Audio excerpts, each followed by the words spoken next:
Rivenspove. Where is he? Caleb growled. We thought you were dead, or we would have let you kill him. But Riven did it for you, Liam spoke softly. I saw Caleb collapse in on himself with anguish. How did you do it? Caleb asked me. I recounted the story of how watching the scene unfold before my eyes threw me into a rage.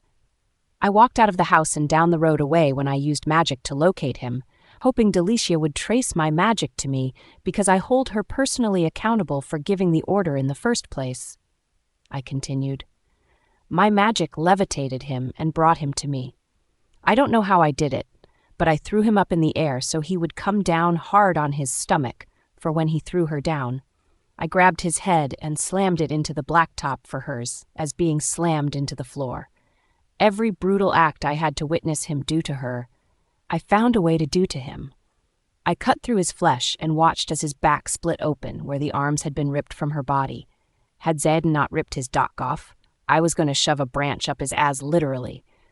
When he had been forced to feel every brutal thing he had done to her, I slit his throat and watched him bleed out after he had the nerve to beg to spare his life.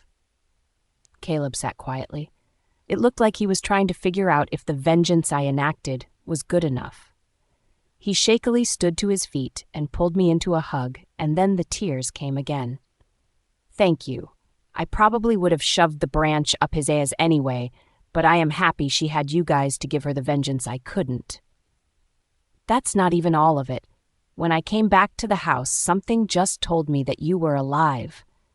This wasn't an act of the Guardians, it was an act ordered by Delicia. So when Zayden came out to dispose of the body, I asked him to save me the head. We mailed his head to her with a note that I wrote demanding that she return you to us unharmed, or I would come to kill her and take her whatever she loves. Caleb looked at me with widened eyes like he couldn't believe that I had done such a thing. Liam smiled. She sure did, friend. We have been preparing for a fight ever since. This lady, here you will find, is quite the warrior now. Caleb, I would have fought for you the same as I would anyone else here. You are family, too. Caleb took my hand in his and gave it a gentle squeeze. I am honored to be considered a part of your family, but we have a lot of work to do if we want to keep this family alive. Delicia is a ruthless, evil, and all-around sadistic. Now that you have poked the bear, she will likely be preparing her next attack. We have more important things to take care of first. I didn't feel that it was right to lay Wendy to rest without you. We had made up our minds that if we found you alive, it was only right for you to be here, and that if we found you dead, it would only be right for you to be resting beside her. He looked at everyone else. Are you for real? Kyle gave him a half smile and patted his shoulder. That's the best thing about her. I rolled my eyes.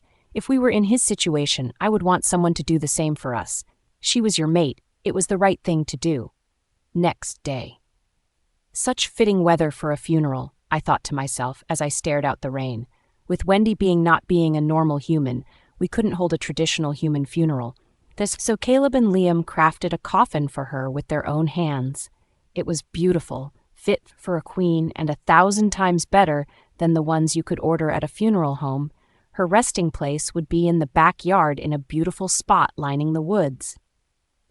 Caleb could not bring himself to return to the guest house yet, so we thought it was best to put her to rest here.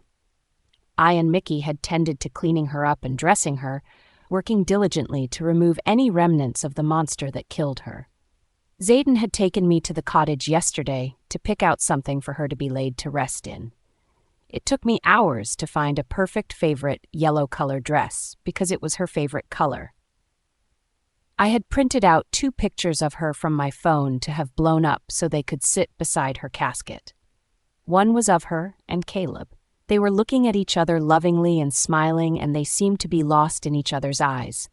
It was a perfect picture to showcase their love. The other was with our whole group together smiling and cheering. It was our last day in Packless. I felt a twinge of pain hit me as the reality sank in that we would never have moments like that again. Zayden came to my side. What can I do?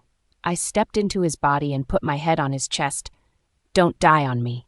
He stood there and let me have my much-needed moment to breathe. It's time, Kyle whispered from the hallway. We met Caleb at the patio door. I wrapped my arms into one of Caleb's, and Liam wrapped his around the both of us as we took the first step down that daunting path to Wendy's casket. I am glad that Zayden is giving us a separate moment to say our goodbyes. The sun had shone through the rain and landed around her still form. She looked like an angel lying there surrounded by a halo made of pure sunlight, while the rain fell everywhere else around us. All of us walked Caleb to the front of her casket, and we took our seats beside Zayden and Cole. One by one, each of us stood up and delivered a short eulogy. Finally, it was my turn to speak, and for the first time in my life, I felt like I was at a complete loss of words. Nothing I said would even come close to how many of us felt. I walked to the front, stopping at her casket to rest my eyes on the still form of my friend, my sister. One last time I reached for her hand. It was cold and hardened and didn't feel like the warm soul I knew at all. I released the breath I was holding in one big sigh and turned to face my family behind me.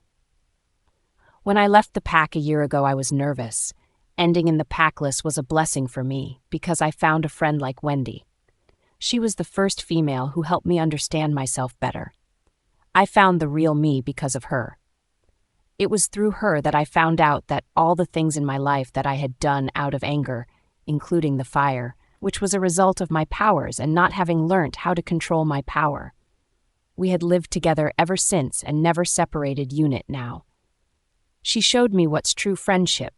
She was scared, but she was also a fighter who knew how to fight your fear. I looked directly at Caleb and spoke to him. Caleb, I know my sister's love for you was real, and I know that on her last day she knew it was not you that was hurting her. She was fooled up until he stopped pretending and turned cruel. She knew that you would never so much as speak a cruel word to her, let alone physically hurt her. It would kill her to know that you felt like she didn't know how much you love her. So I am standing here to tell you now that she knew that you love her more than anything else in this world, or you would have never seen her in her true form, and her love for you was just as strong. Caleb burst into tears as I looked at him and the others. Then I looked at Damon, Kyle, and Liam. Guys, we have always put forth every ounce of our energy into being there for each other, and I know Wendy knows you used every bit of your strength to save her. We never know why these things happen, especially to someone so special, but I know when the time comes she will be fighting right beside us. What happened is not your fault. We know who is really at fault, and she is going to pay for it, but that is a worry for a different day. You all need to forgive yourselves because you guys did nothing that needed to be forgiven. It was their turn to fall to tears. No. Don't cry. Just make it through. They need to hear this. I turned my attention to the rest of them and directed my next words. Wendy was a person who loved everyone for who they are and never placed judgments on others. She made us better people and showed us love when no one else had. Losing her has left an emptiness in us that could never be filled. I closed my eyes and an image of her smiling face danced across my mind. I reached behind me to hold her hand once more, as I wish I could see her one last time. I heard a behind me. It sounded oddly like the sound Wendy made whenever she was trying to get your attention. My sister, always so vocal. Wendy stepped up beside me. What the? I looked at our family seated in front of me to see if this was real, and it was. The wide-eyed looks of astonishment told me so. She smiled a sad smile in my direction and then turned to face our friends. Rivens Pov. I am sorry that I have been blessed with only a couple of minutes for a chance to say goodbye. What happened to me was horrifying and painful, but it happened for a reason. I cannot tell you the reasons because it is not my place. Just please know that I have made peace with it. Guys, I love you all so much, and I cannot stand to see you guys blame yourselves for my death. The only fault lies with the man rotting in hell and the one you will fight to dethrone. I watched as she gracefully walked towards Zayden and whispered something secretly in his ear. That made a smile stretch across his face, and he nodded and mouthed what seemed like, "Trust me." I wondered what she said, but I figured it was something that he needed to hear.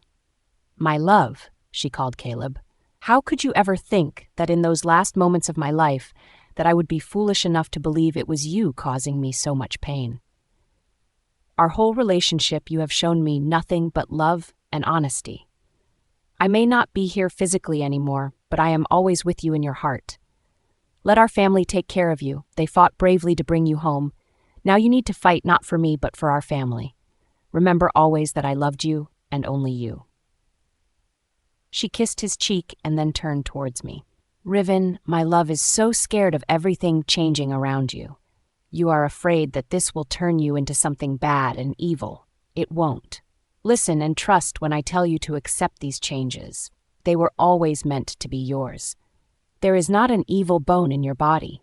Though I do not know the outcome, I know that soon you will fight. You will be a magnificent force of good when you fight, and every person here will play a key role in it. So keep them close.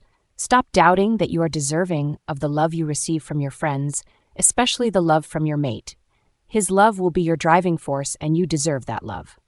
She hugged me tightly for a quick moment and said, "There will be the time comes for you to make a difficult decision, but remember whatever you decide will reflect on your mate's life. So choose wisely.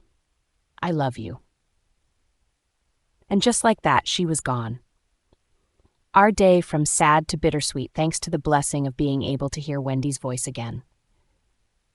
Everyone seemed more at ease, even Caleb, who was the most affected by all of this. We lowered our friend to the ground, and each of us works to cover her. Liam, Kyle, and Caleb worked together to build a plaque to place above her grave. It was made of a dark stone. On the front, it had her face engraved into it. They left no detail out of her soft features, and below the engraved image was her name with the phrase, "Lover of all kinds." I stared at the beautiful plaque and peace settled over me. We couldn't have given her a more perfect memorial if we had tried. Those 4 words on her plaque described her perfectly. I never needed to hear something so much in my life. The words came from Caleb, who was still in shock. I looked at him and smiled. "You two had a love so real that even in death, that connection lived. She knew your guilt and fear that would haunt you forever, and she did not want that for you because you didn't deserve it.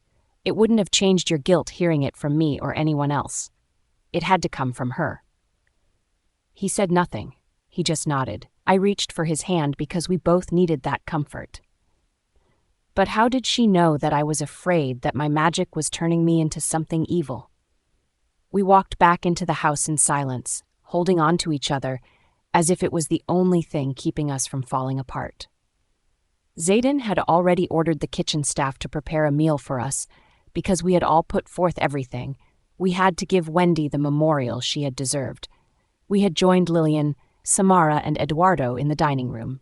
Eduardo, as usual, was seated beside Lillian, with his arms around Lillian, as his head lay on her shoulder, and Lillian was desperately trying to shrug him off. Zayden came beside me and put his arms around my shoulder. "You okay?" "Much better," I smiled.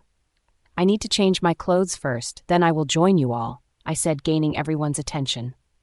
I whispered as we climbed the stairs because everyone here had a very sensitive hearing, spare Samara.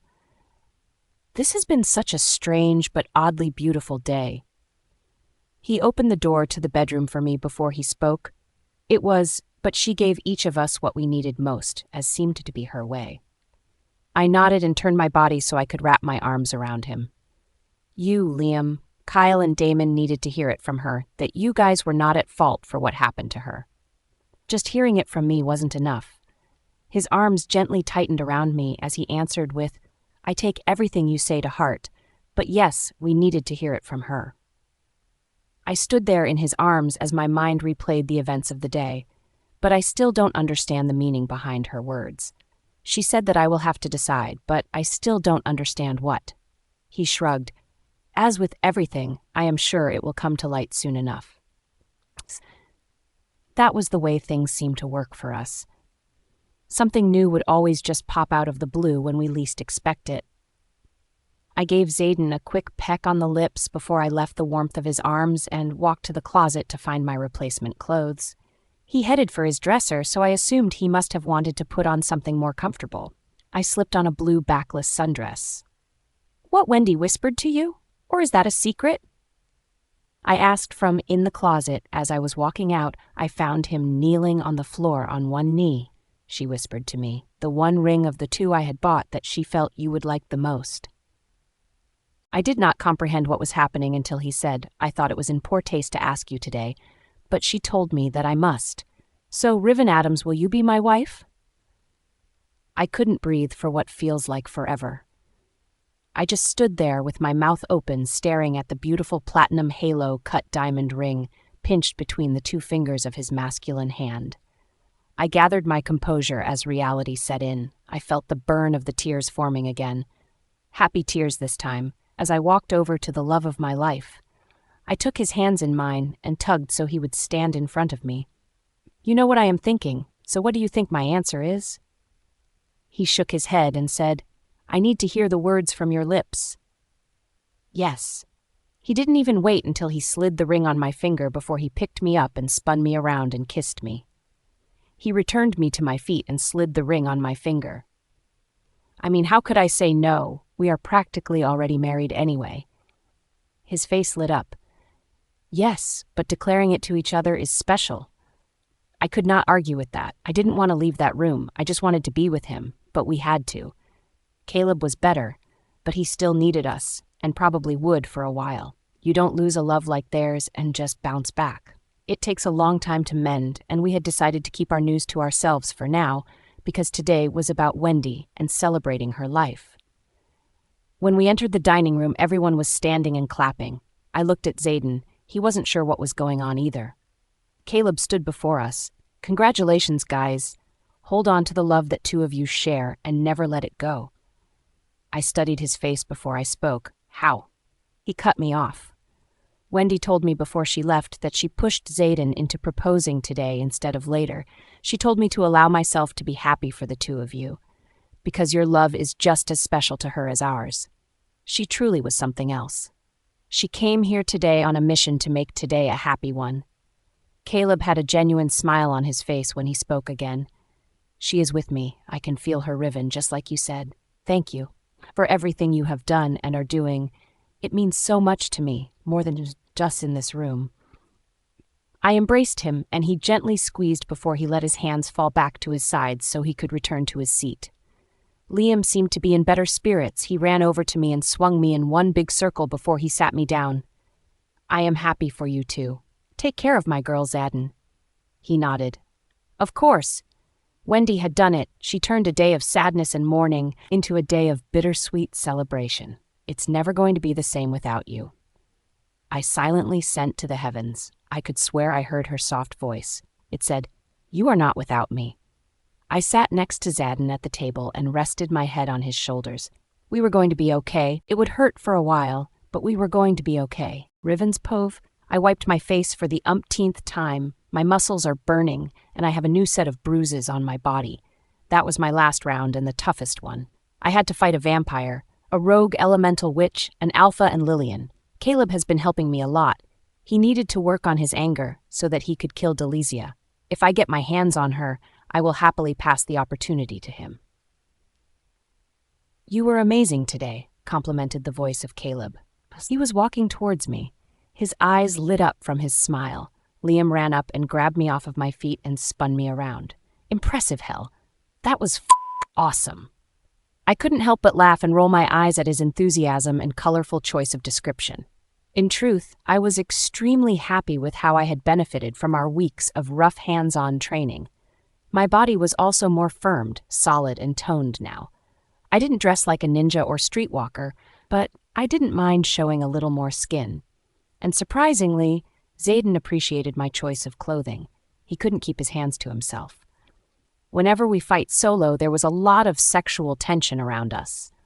I knew that it will be harder to keep the engagement ring on my finger during our practice sessions, so I got a tattoo of the same design on my ring finger, and Zayden loved the idea, so he got one too.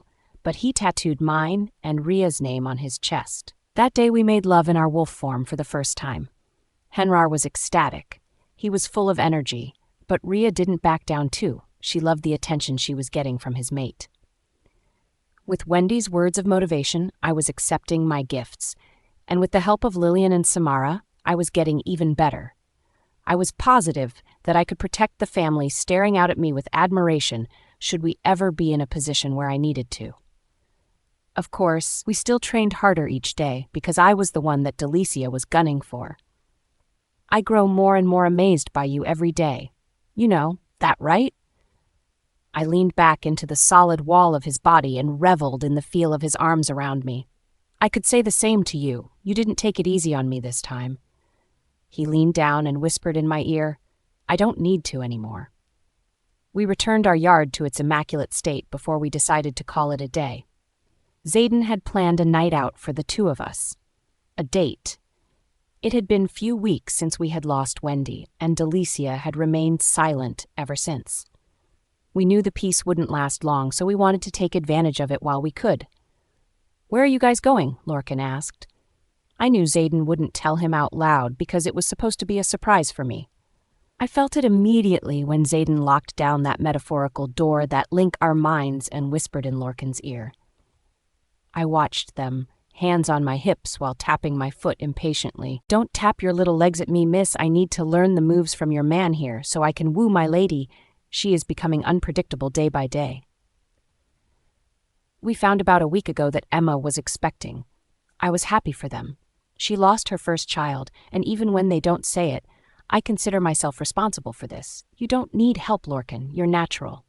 He gave me a smug look and bowed like he won the title of the male beauty pageant. We all erupted into laughter. I was getting comfortable in his company. Whenever Emma threw a tantrum, he would come running to me or Zayden for advice. But he was doing his best to take care of her. Zayden watched me, his eyes full of unspoken promises of primal nature as I approached him. I loved it when he looked at me that way. I am going to start getting ready. I stood on tiptoes to meet him halfway for a kiss. I won't be far behind you? I stood in the closet, freshly showered, makeup on, and my hair pulled half up, elegantly in a loose bun with the back cascading in loose ringlet curls down my back. It was then that I had wished my body was a bit less toned and my new bruises weren't visible. The dress I had to choose for this evening was a formal number. The dress was made of a sapphire blue satin fabric, hugged my neck and covered the expense of my chest, except for one slit that opened to show the slightest hint of cleavage. The fabric met at the top of my waist, leaving the full of my back exposed. The skirt of the dress clung to my body, accentuating all my newly sculpted frame with a split that ran from the floor to the tops of my hips on both sides. I had intricately diamond-like beading around the trim of the bodice to make it pop. You look breathtaking, Zayden spoke softly as he stole a look at me when he came into the room. I grabbed my silver pumps from the shoe rack and carried them out to the bedroom. Just looking at him made my heart tighten in response. You look so good that I could just cancel the date and lock you in here with me for the night, he said in a voice that made my knees tremble with anticipation as he stalked me in a purposeful manner and grabbed me. He came down slowly at first, and I wrapped my arms around his neck as he kissed me. This kiss was soft but needy and gave me a glimpse of what I could be in for later if I played my cards right. I allowed myself to get lost in the feel of him enjoying this rare occasion when we were alone. He broke the kiss, and I just stood there mesmerized when I opened my eyes and found myself staring straight into his. Okay, I stuttered. You need to let me go, or else I have a feeling that this dress I spent so long on is going to turn into a heap of rags. He chuckled in that deep, sexy way that made my insides pulse with need and released me. Very well, cold shower it is. I smiled as he turned and walked to the shower. I'll meet you downstairs, I said as he was closing the door to the bathroom. The hoots and whistles that sounded as I walked into the surveillance room belonged to Liam, Kyle, and their mates. You clean up nice. You look like less of a brute, Liam teased as he walked over and kissed my cheek. I shook my head at him and rolled my eyes as I walked past him to sit on the sofa behind him. When I crossed my left leg over my right one, it left the whole expense of my left leg exposed. Emma was staring at me with a weird expression. What? I asked. You look hot, she said with tears. Thanks, but why are you crying, Ems? Because I used to help you in selecting your dress and helping you with makeup. Now you don't need me anymore, she said while sniffing. Uff! Damn hormones! Emma, you're pregnant, and I want you to relax and enjoy your pregnancy. You can help me when your oven has baked the cake. Everyone laughed at my comment, and it felt good to see them laughing again. Zayden had entered the room, and my heart stopped. The way he filled out every inch of his black suit made me ache with the need to touch him. The blue of his tie matched the sapphire color of my dress perfectly. I didn't have to tell him how he looked. The smile on my face, what I felt, and what I thought were laid out like an open book for him. I wasn't going to block him from feeling how I felt as my eyes wandered up and down his frame. "I am glad you approve," he said through MindLink. "I like what's underneath better." We went out for our date after discussing the perimeter duty and surveillance room duty. It may have been weeks, but we were being vigilant and treating our security as if everything had just happened yesterday. "Hey everyone, hope you all are safe. The countdown begins today. This book is meeting its end. And, in the meantime, I will be leaving few hints about my upcoming book. I am amazed that this book was loved by so many of you.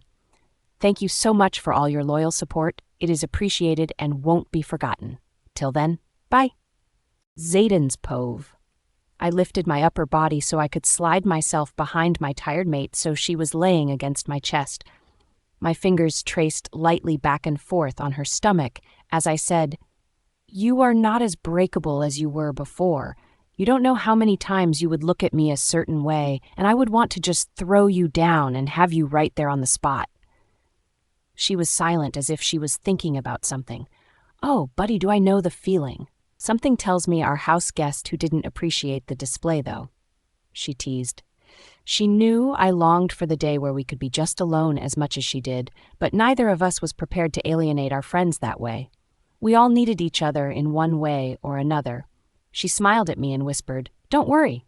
There's always the honeymoon." I laughed and said, "Let's go and never come back. Can't wait." She snuggled her body into mine like a kitten. "My kitten." I smiled and drifted off to sleep. Riven's Povey. The smell of coffee woke me from my slumber. I glanced at the clock on the bedside table and realized I am late for training. Last night I was too tired because of Zayden. I scanned the room and located my plush house robe on the chair and left the warmth of the bed to retrieve it. Why do I feel strange this morning? I asked myself. I got up to dress up for the rest of the day. Zayden left coffee for me at the nesting table. "Good morning, my love. I am in the dining room with everyone else," Zayden said through MindLink. "I'll be there in a moment," I replied. I rounded the corner at the bottom of the steps and made my way to the kitchen where I happened to see all of my friends, including Lillian. "Good morning, everyone." I greeted politely, and all of them greeted me back. "So what were you guys discussing?" I initiated the conversation. "I and Lorcan were just reminiscing about the initial days of our training," Zayden replied. I raised my eyebrows and studied them. "Good memories for once, I see." Lorcan nodded. "Not all of our memories are bad. We had an amazing childhood. We had true friends in school, but we got separated mostly after the mating ceremony. Few of them are still in our pack, but now there's a barrier between us because of our status. It's good to know. I never really had friends in my old pack." "What?" Lorcan and Emma said in unison. "Why? Is it hard to believe?" "Because you are a good person, and I feel lucky to have you as a friend," Emma said. "Thank you guys, but back there people only talked to me because I was an alpha's daughter. They were more interested in my status than me." Everyone nodded in understanding. Zayden cleared his throat to gain our attention and turned his eyes towards me as he said, "Riven, actually I want to marry you as soon as possible. So, I thought about it and I'm thinking about next week." "Next week, although I loved the idea, but why next week? Don't you think it's too soon?" Zayden, Emma, and Lorcan exchanged glances, and I exchanged glances with others. "Do you remember what's next week?" Emma asked. I thought about it and realized that it was our anniversary, the day when he marked me in front of everyone. I looked at Zayden, and he nodded as he held my hand. "It's the day when I marked you, and it's the day I will make you my wife." I was happy with that thought.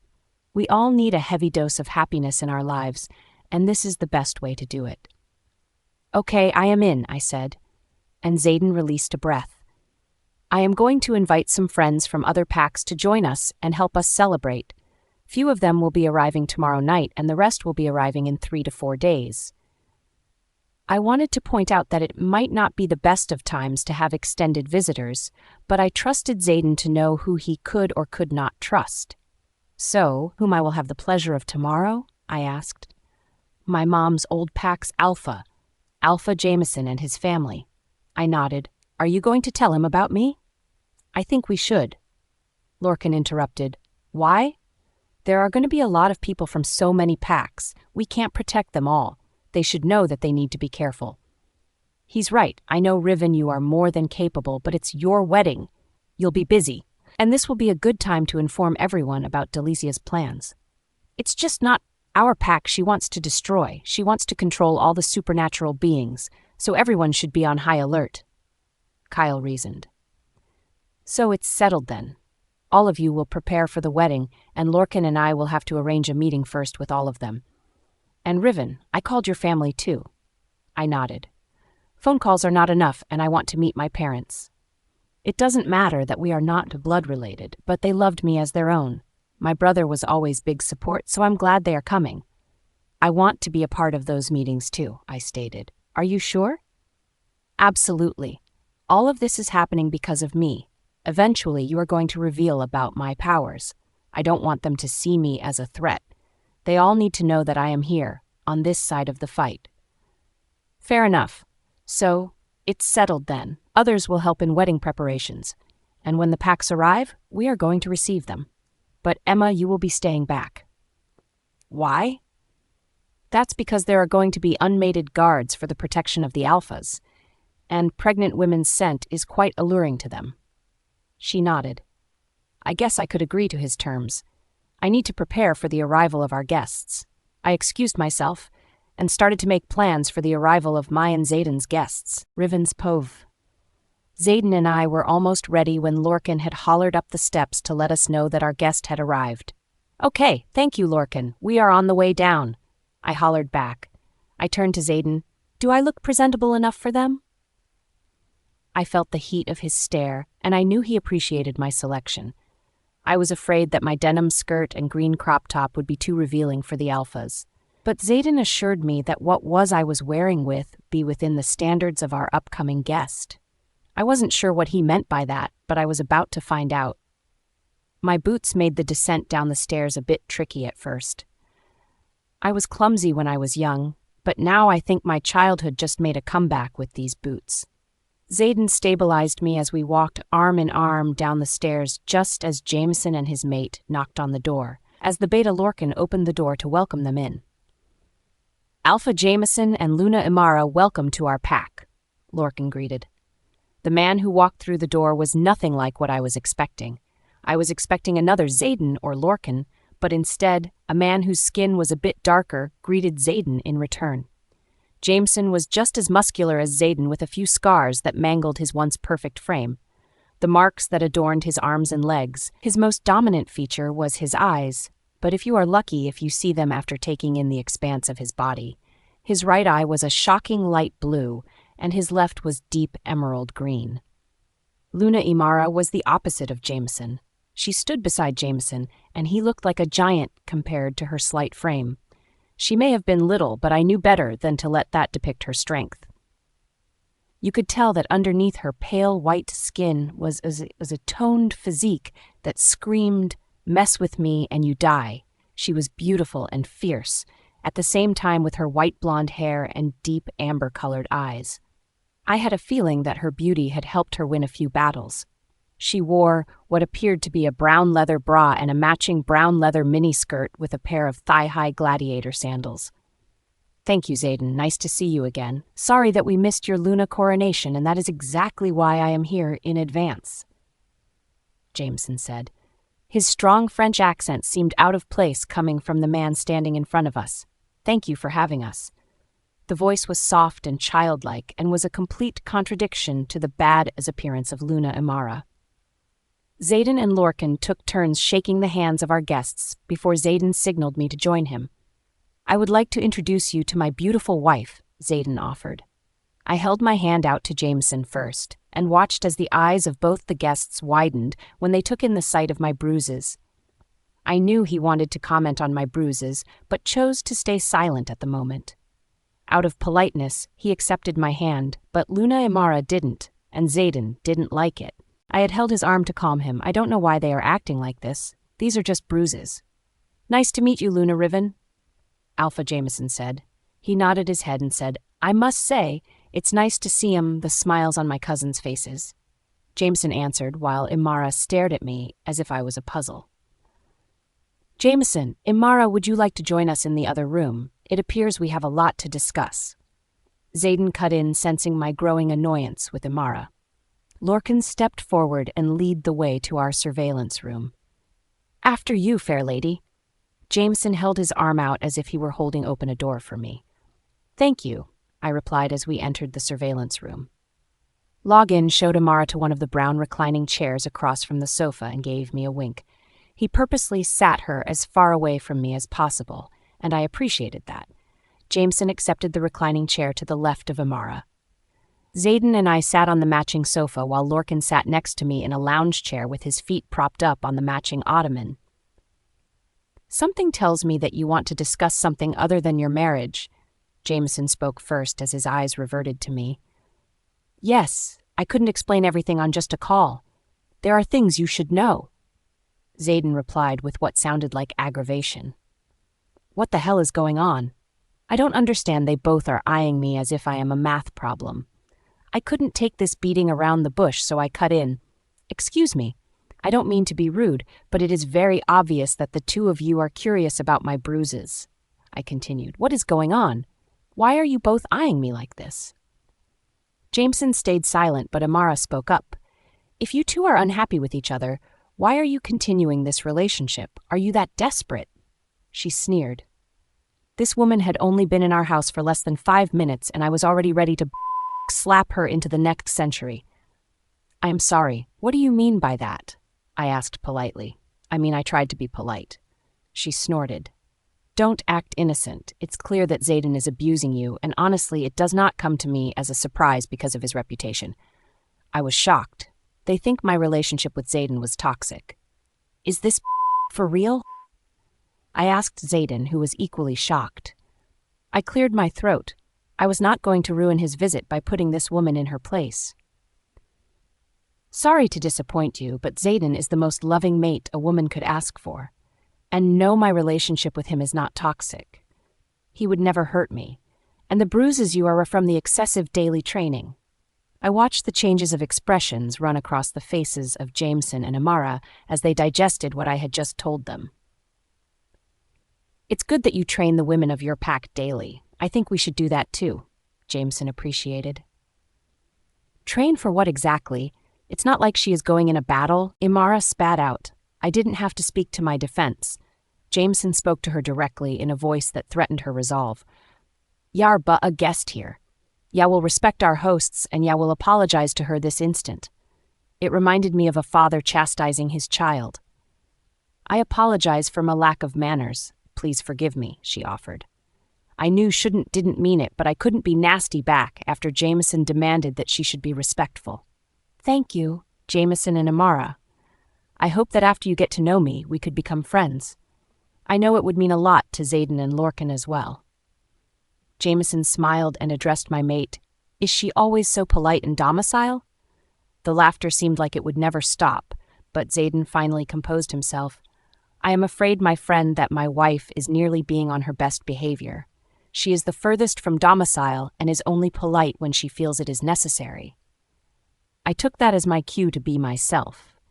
He left out the most surprising and best parts. I have a mouth that could put a sailor to shame, and I just so happen to be a part witch. Oh, and I also happen to have a whole bunch of supernatural mutt genetics that supposedly makes me some kind of special, when in actuality, it just happens to be a pain in all of our acts. Lorcan coughed because he chose to sip his brandy at the wrong time. I think I like your mate, Zayden. I find her honesty refreshing. Jameson complimented as he smiled at me. Zayden laughed his deep, sexy laugh as he wrapped me under his arm. She does tend to be brutally honest and completely sarcastic at the same time. I find it alluring. I rolled my eyes, keeping them on Jameson's mate, because her attitude had me on high alert. She was sitting with her arms folded across her chest as she stared at her feet. If she was determined to not like me, then that was her problem. So please fill me in on your wife's other qualities. And what's the whole story? Jameson requested. Okay, it would be better if I start from the beginning, Xaden replied, and we explained to him my whole backstory. I don't think of you as a monster, Riven, and I am glad that I got a chance to meet you. I heard about this story too, but I thought that that's all it was, just a story. And I am happy that it isn't, Jameson commented. But you said a Fae is helping you in this fight too, Imara said. Wasn't she paying attention? Yes, in fact, she's here too, I said. But why is she helping you?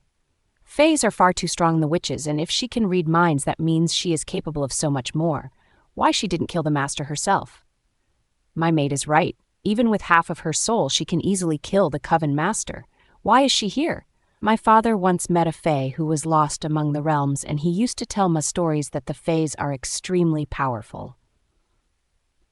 But she had been trying so hard to help me, and I learnt so much from her. Is she hiding something from us? Riven's Pove. She played us all. It's clear that she wants to assassinate the Coven master too. I was at a loss for words. Are you sure that we are talking about a Fae here?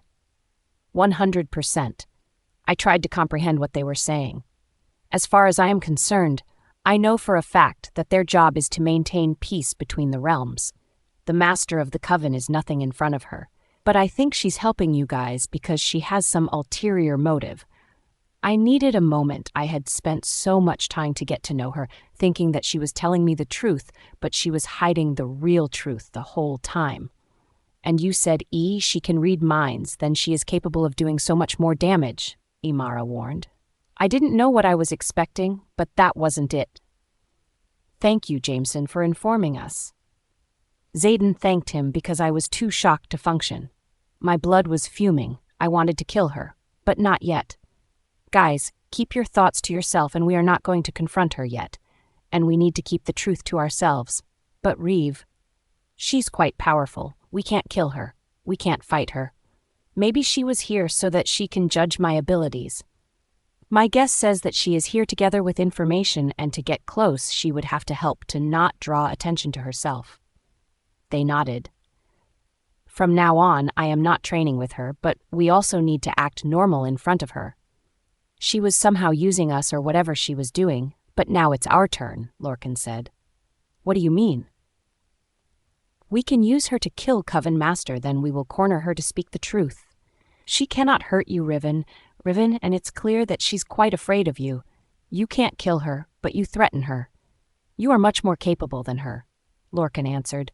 Not a bad idea, old friend, Jameson appreciated. That no-good, conniving, lying played us all. I sighed out in frustration. Why not kill me when at birth, then? When I was in my mother's womb? What's the point of coming here and then lying to us all? My guess is that she wanted to know if you're dangerous or to know your abilities, Xaden said. I was so angry. She played us all. She even spoke at Wendy's funeral, and she weaseled her way into our lives. Xaden wrapped me in his arms and kissed the top of my head to soothe me down. Ye bear the mark of a leader, so ye will not fight alone. Ye are not alone, and ye fight for a noble cause that will benefit everyone alike. For this, our pack will fight with ye, Jameson stated. Thank you, Jameson. We only wanted to aware you of the upcoming danger, but thank you for supporting us, Xaden said. Wait, what do you mean that I wear the mark of a leader? I asked. The tattoo on your ring finger is a unique mark. It shows that you were supposed to be a leader. I still don't understand. My theory is that the demon who gave his blood was a powerful one. He must be the leader of the demons. That is why you wear this mark. This mark is a special one. It cannot be forged, Jameson said. You can even summon a demon and hellfire with a snap of your finger. The mark on your finger will make them obey you, Amara added. Thank Goddess, Lillian isn't here. We needed something in case she tries something. Amara's whole demeanor had changed towards me. I would be honored to fight for you, she said as she offered me her hand. I accepted her hand and replied, You will not fight for me. You will fight with me, Amara. We had all sat down to discuss strategy now that it had been decided that I would fight not just my grandmother, but also Lillian. Jameson made calls to the other members of his pack and ordered them to come to us immediately. They would arrive tomorrow and Jameson would gather of them and introduce me. Amara's going to convince her pack, and my brother's pack is already aware, so they're coming here so that they can join us in this fight. The next plan was that, after the wedding, we would leave for the Blue Crystal Coven, where we would meet with the residents to gain more allies in this fight. We would have to do so quietly because we need it as a surprise on our side, while few of them are going to stay here in case anything goes wrong. We were all in agreement with the plans. The best we could do is now hope that being given the choice would align me with more allies, or else we would be going in on our own. We had to treat the situation as if we were facing more than just my grandmother and Lillian, because we were potentially fighting a whole coven. I would be lying if I said that I wasn't scared shitless. I feared the potential of failure and losing my family and friends. I was afraid of all the possible fatalities turning me into someone like my grandmother, or even someone worse. "Are you okay, Riven?" Jameson asked. He sounded genuinely concerned. "I am just afraid of who and what we could lose as a result of this fight," I answered. Amara chimed in her childlike voice. "Ye are more concerned with losing the lives of those who fight with you than your own life. That makes ye worth living and fighting for. No one would enter this fight without knowing the risk." "Well, I am holding out for hope that there will be no fatalities," I stated. We all nodded in agreement. "That is the goal, m'lady," Jameson said. "Great. With all their support, I am sure I will manage to kill this master and set everyone free." We called my friends and introduced Jameson and Amara. We also updated them about our next move, but we made sure that we don't reveal too much. Even if Lillian was not here at the moment, that doesn't mean we can trust Eduardo and Samara, especially Eduardo. It's clear that he has feelings for Lillian. New story alert. Whispers of the Forbidden Forest will be out soon. Check out my Instagram page, RebelQueen21, and be the first to catch the new poster. The first chapter will be out on 1st June. I hope, just like this book, you all will give the same love to my new book. Riven's POV. Everyone was tired and on edge because of all the events that has been happening for the past few days. We still haven't informed the boys about Lillian. A part of me felt like betraying them, but also another part of me was relaxed because she didn't doubt us. I stared into the bottom of my glass that was full moments ago with the coppery liquid that brought my senses back to life. "What time will everyone be expected?" I asked the group around me. "They will be here in an hour, give or take," Zayden answered. Almost all of our guests were here. We also made calls to the few members from Packless and, of course, the elders from Packless. My feet were sore, accompanied by my throat. Emma wasn't allowed to do much work, so most of her duties fall on my shoulders. But I owe it to her. In my absence, she did it all alone. Now it's my turn to pay back. The wedding would be taking place tomorrow, after all. We moved it up because our other problems were moving forward and faster than expected. On top of all that, I had to get started on designing my wedding dress. The attack on Caleb and Kyle, by none other than my dear grandmother, was a warning that we need to move as soon as possible. So we shifted our wedding from next week to this Saturday. The dress alone would take me half of the day, and I was hoping to squeeze in some training with the crew. "You will have help, babe. I would not leave it to you alone. I have plenty for you muscle men to do." The man was to be setting up the tents, arbor, tables, and chairs for tomorrow. "I guess there is nothing left but to get to it," I whined before a yawn escapes me. "Are you sure you don't need a nap first?" Liam teased. I gave him a look that let him know I was not in the mood for his crap. "Just a suggestion," he teased with his arms up in defeat. Liam helps me to my feet, and Amara stood as well. "Would you like some help? I am used to cleaning up after a bunch of pigs." She was referring to being surrounded by mostly men every day. Zayden told me that there are more men than women in his mother's pack. Even being a Luna, she always was involved with the Omegas of the pack and managed to share their burden. Jameson said it was normal. She's judgmental, but also very down to earth. "Sure, Amara, thanks. Follow me." After giving the man their agenda for the day, Amara and I made our way up the stairs to check the preparations. "Are you sure you can handle all the work downstairs, Liam?" I didn't want to burden him. He is already doing so much. He smiled that good old boy smile and pretended to tip an invisible hat on his head. You betcha. That was Liam, so resilient. While he monitored the preparations downstairs, I and Amara worked on the remaining guest rooms, starting with the room directly beside the one I shared with Zayden. We worked our way from room to room until we reached the last room. I should treat the Omegas later. They've done a great job. We checked the bathrooms too, just to be sure that everything's perfectly clean. We also decorated the surveillance room so the boys can stay there for the night. When we entered the surveillance room, it was completely unrecognizable. The brown leather furniture has been arranged so the middle of the room was now filled with rows of cots. Kyle must have taken this on to relieve me of some of the stress. I walked to the patio door and looked outside. The boys had already gotten 3 of the 4 tents set up and the arbor. I watched as they tossed the coin to decide who will build the 4th tent. While Zayden was laying the aisle runner, it was already starting to look beautiful. Imara, what are you wearing? I am not opposed to dresses, but I only wear them on special occasions because they are hard to fight in. Imara, will you be a part of my bridesmaids team? Her eyes had gotten wide with surprise and seemed unable to find her words. I lost my best friend because my grandmother and my other best friend are pregnant. You are not my backup plan, but you are a new addition of our girls' gang.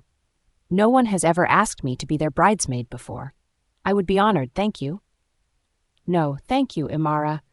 You are doing me a great favor, and in return, I am going to design a beautiful dress for you to wear at the wedding and another to take home, so you can feel beautiful and still be able to fight like the badass women that you are. That sounds nice, but you don't have to make an extra dress. I am happy to be a part of your girl gang. I always wanted to be in one.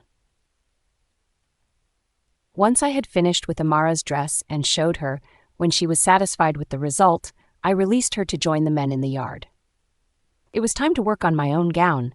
I knew exactly what I wanted. I just had to make it come to life. After about an hour of drawing, but what had felt like the blink of an eye, and before I knew it, I was staring at my dream gown. I was finishing up the final touches when I heard Zayden knock on the door. Don't come in. You can't see the dress. I yelled through the door. That laugh off his was enchanting. I was wondering if you are interested in being introduced to our guests sometime this evening. I quickly click a photo and send it to my tailor and covered the design with other files. When I opened the door, he was still standing there, leaning against the door frame with a grin on his face. There is my bride. I do not doubt that your gown will be worth the wait, but it will pale in comparison to you. I wrapped my arms around his neck and stood on my toes to meet him for a kiss. You don't have to be super sweet every time you see me, you know. I teased. Yes, I do. He took my arm and led me towards our guests. We mingled, and just like before, we warned them about Delicia.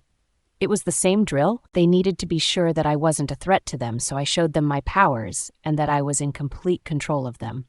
Most of them were ready to fight with us if there came a situation for a battle. Others chose to stay on the safer side by not participating at all. We all walked inside for some snack, and I needed another coffee. Suddenly, my phone made a sound that alerted me that I received a text. Maybe it was from the tailor. But to my surprise, it was a blank message. Then my phone started ringing with the same caller ID. I received it and waited for someone to initiate the conversation, but no one spoke from the other end. Hello? Hello? There was no answer. I was about to end the call, then suddenly someone asked in a deep voice, Do you ever wonder what life would have been like if you weren't like this and you hadn't met your mate? I am sorry. Who is this? Who are you? That is not important right now. I'll answer your question if you answer mine. My question was answered by silence from another end. What if you had to choose between your magic or your mate? Which would you choose? I won't have to choose, and you can tell my grandmother just that. She will not win this fight, and I will not show her mercy, not even if she surrenders. My magic, combined with Zayden's fear, vibrated the walls in the room. I could hear that tinkling of the glasses in the cabinets and the knocking from the cabinet doors as I tried to control my emotions. Tell my grandmother, if she has the guts, face me directly, and if she doesn't, then be prepared to lose everything. Riven's Pav. The people present in the room understood my frustration and fears, so I tried to control my emotions. I was used to it now. All of them were convinced that she was not gutsy enough to pull something so soon after my warning to her. But I wasn't going to underestimate her, frankly. They were all me off. Everyone was around me, was trying to tell me that Delicia won't do anything, at least not so soon. Lillian tried to reach me, but I didn't let her touch me. I was still high on emotions. I can't let her read my mind. Suddenly, Zed's voice rang in my head. I just want tomorrow to be special amidst the chaos, to celebrate you finally being my wife. I don't want to let Delicia have the power to ruin that for us. I nodded and left the room, not before telling them that I was going for a run. They knew I needed space, so they let me go. I left in a rapid movement and shifted in midair. Rhea stood tall outside the pack house. I sprinted away from all of them and ran towards the pack borders. A moment later, a black wolf was running beside me, rubbing up against my navy blue fur. He snapped at my ear playfully, and I yipped. With just the two of us, the Alpha and the Luna could be as playful as we wanted. And we were. We run and chased and played and fought. He purposely let me win, though he would never admit to that, by the time we had grown tired and my coat was now covered in mud and dirt and leaves. But I didn't care, and neither did he. I was thankful that he was here with me to distract my mind. Otherwise, I would just march towards the blue crystal coven and killed Delicia myself. We laid bare on the shore, our clothes discarded around us. Neither of us attempted to move and collect them. We were content where we were, in each other's arms. I laid my head on his chest, with my eyes closed. Zayden laid on his back with an arm around me, stroking my hair back lazily, his other hand held onto mine as we dozed off. If only we could have days and days like this, but it would have to wait until all of this is over. Delicia is crazy if she thinks that would choose one of them. We should get back soon. It's already midnight and I can't wait to make you mine today. Zayden finally broke the silence between us. I sighed. I know. I just need a few more minutes of this, please. Of course. After some time, we peeled each other off and grabbed the clothes that were hidden in the trees, reluctantly putting them. Even we spent an innocent night together, just cuddling, but the skin-to-skin contact makes us a lot calmer than the normal contact. He held his towards me and began to trek home. Delicia knew me too well for someone who had never met me. I was sure it was her minions that were lurking around the pack. Yes, I have sensed their presence, but I let them be. I needed her to think that she was winning. She was trying to push my buttons. I knew she was only trying to rile me up, but I won't react so soon. If I am going to attack, then it was going to be a planned one, not just a random attack. You should go back to our room and take a proper nap. You need it, Zedden said. But, don't, Riven. Everything is prepared. All of the things have been taken care of. So you just need to relax today and think about me only. He kissed me on my forehead and moved away. He was right. Today is our day. I will only focus on my wedding. He went to his office and me to our bedroom. The night was beautiful with the stars twinkling brightly in the sky. I turned from the window and looked at the girls. How do I look? She smiled sweetly and said, I have never seen a more beautiful bride. Mickey was on verge of tears, and so does everyone else. Shall we begin? I took her arms as she helped me navigate my way from the room and down the stairs to the patio door. We stopped so I could breathe, and Mickey took that time to adjust the train of my gown. When she returned to my side, she said, I will see you down.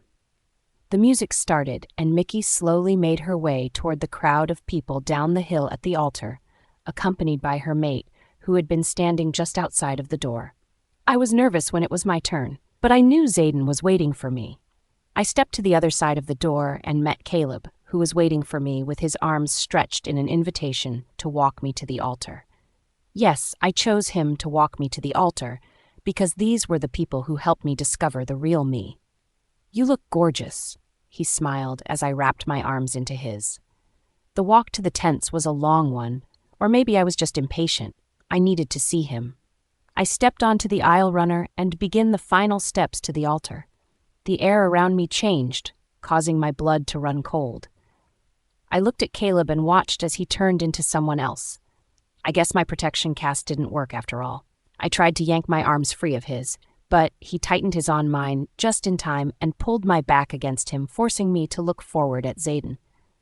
"Let me go." Cole was behind Xaden at the altar, holding him back from coming to me. He slowly changed from the green-eyed, cherub-faced man to a faceless woman in a black gown. The woman seemed to be mocking my attempts to break free and go to my mate. My whole body went slack as I watched her drive a blade into Xaden's back, where it exited on the left of Xaden's chest. I dropped to my knees. "No," I screamed. "Take me instead." Why is the ground shaking? Is there an earthquake? My eyes shot open to see Xaden straddled over me, yelling and shaking me. "Riven, wake up, for the love of Goddess." I smacked his arms off me. "I am awake." I heard him breathing heavily. He must have been trying to wake me for a while. I thought back to what my nightmare had been and had to shake off the fear that the nightmare he had given me. "You had scared me to death." What in the world was he talking about? "What happened?" I asked. He moved off me so I could sit up, and he stood beside me. "You were screaming and flailing when I came into the room, so I tried to wake you. Then you stopped breathing, I swear to Goddess, as it seemed like your heart stopped beating." The fear in his voice was almost too much to take. I didn't know what was going on, but whatever it was had scared him almost as much as my nightmare scared me. He was trying to shield me from his emotions, but they were too strong, so it was as if they were seeping through the cracks of that metaphorical door. I grabbed his hand into mine and held it against my chest. "I am fine, my heart is still beating." "I know your heart stopped beating because mine almost did too." "Wait, what? That's not possible, is it?" I asked, fear evident in my voice. I knew the answer to my question when he turned to look at me. "I think Delicia is planning to make a lethal move today. She must know about our wedding," he said. "Then we will be ready for her. I have said it before, I am not losing anyone anymore," I replied as I stroked my fingers across the back of his hand that I had reclaimed with my own. "Get our close family members up here. We are going to do this now." I didn't have time to put on my gown, so I ran to find something other than the dress I was wearing right now. This will have to do. I grabbed a white off-shoulder dress that had a printed floral belt and quickly slipped into it in the place of the clothes I was wearing. We may have to rush our nuptials, but I was not going to start my marriage by kissing my husband with dragon breath. Sorry to cut this chapter here, but I am trying to prepare a blockbuster ending, and I don't want to break that up. But please let me know what you think of this quick wedding. Also, check out my Instagram page for hints of what's to come.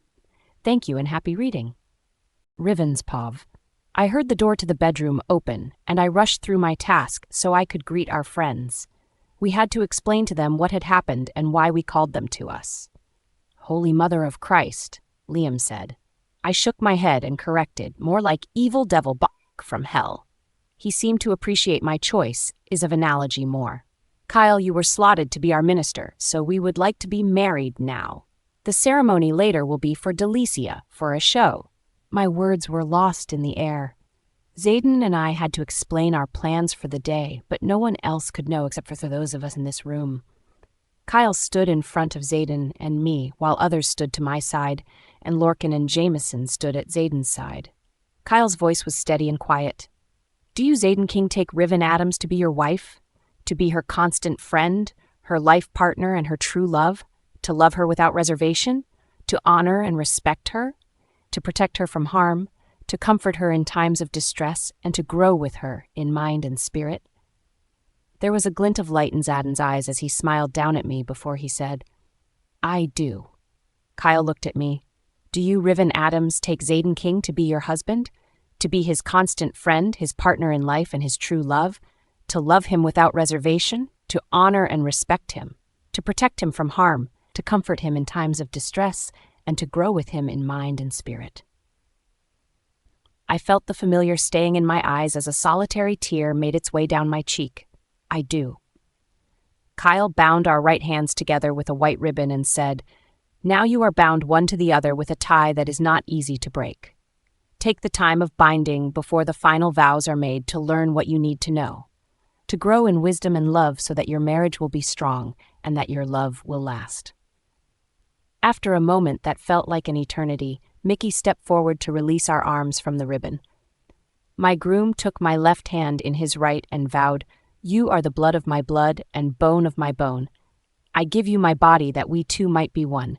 I give you my spirit until our life shall be done."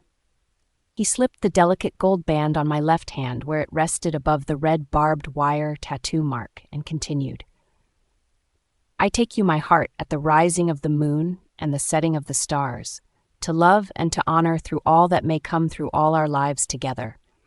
In all our lives, maybe we are reborn that we may meet and know and love again." I had originally doubted using the traditional wedding vows, but now they felt perfect and beautiful. I returned my vows with a face wet from the tears that fell as a result of the happiness that radiated from the man I just legally claimed as my own. "You are from this day forward husband and wife." Kyle looked at Zayden. "You may kiss your bride." Zayden took the one step needed to close the distance between us, wrapped his arms and gently around my body, and pulled me as close to him as I could get before his lips came down to meet mine. His kiss was passionate, and that passion ignited in the room around us as a strong, warm breeze encircled us.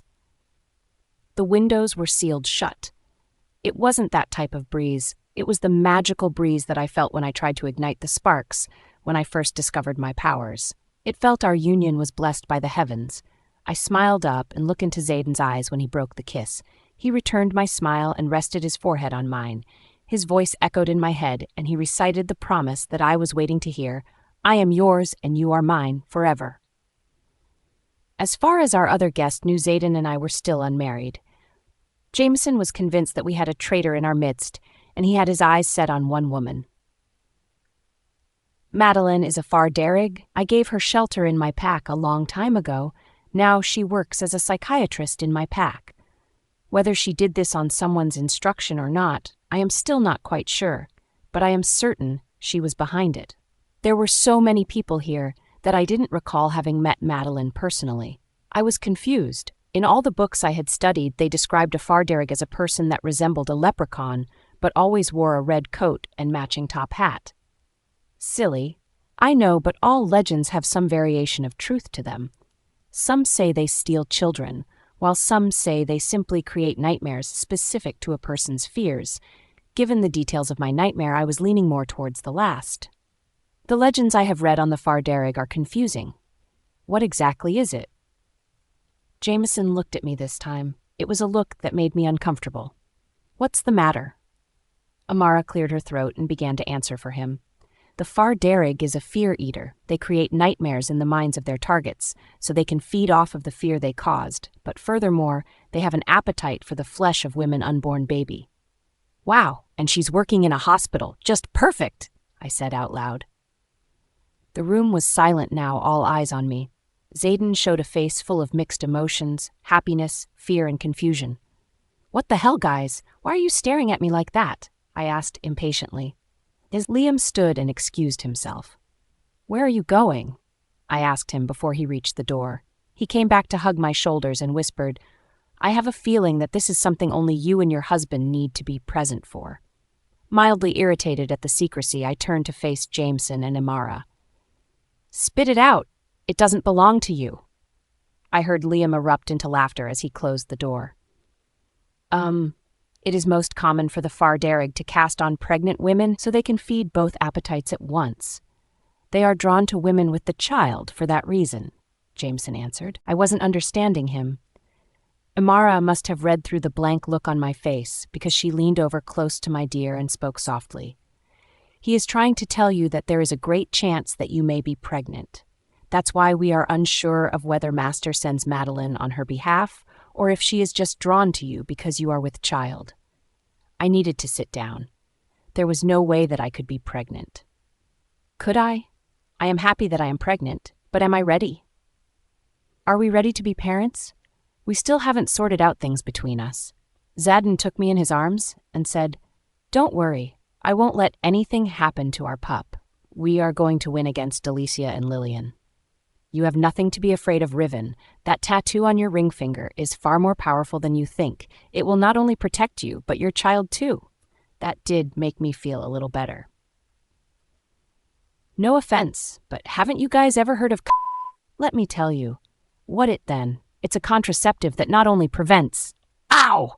What the Liam started his rambling. But now I have to worry that I may be pregnant with a child and that some chick I have never met before wants to eat me and the baby, I whispered. We can always call her to us and demand answers, Liam suggested. I shook my head. No, because if she was sent here by my grandmother, then she will know that we know. We need her to think we don't know she is coming. Zayden was getting angry. I could feel it emanating from him in waves. We need to know if you are carrying my pup or not, so we know if we are protecting one life or two. I clucked my tongue at him. I believe you mean 2 lives or 3, husband of mine. His arms tightened around me for a moment. Besides, there is another way to find out if I am pregnant. I just need someone to make a quick and quiet trip to the store. Cole was our best option. He was sent alone to the convenience store to get the pregnancy test and bring it back without any of our guests seeing it. I stared down at the 5 variations of pink, blue, and white boxes of pregnancy tests that he had caused on the bed. I think one would have worked just fine, Cole, I laughed. I want to know if I am going to be an uncle. My heart warmed at his statement. I was happy that he was happy for me. Zayden joined me in the bathroom, but I made him wait by the sink while I went behind the door that hid the toilet from view. My hand was shaking as I did my job on the little white stick. All that there was left to do was wait. I replaced the cap and set the stick on the back of the toilet seat and joined Zayden in the main area of the bathroom. We have to wait for 5 minutes, I told him while washing my hands in the sink. An, fingers crossed, what do you think the result is going to be? Riven's Pavi.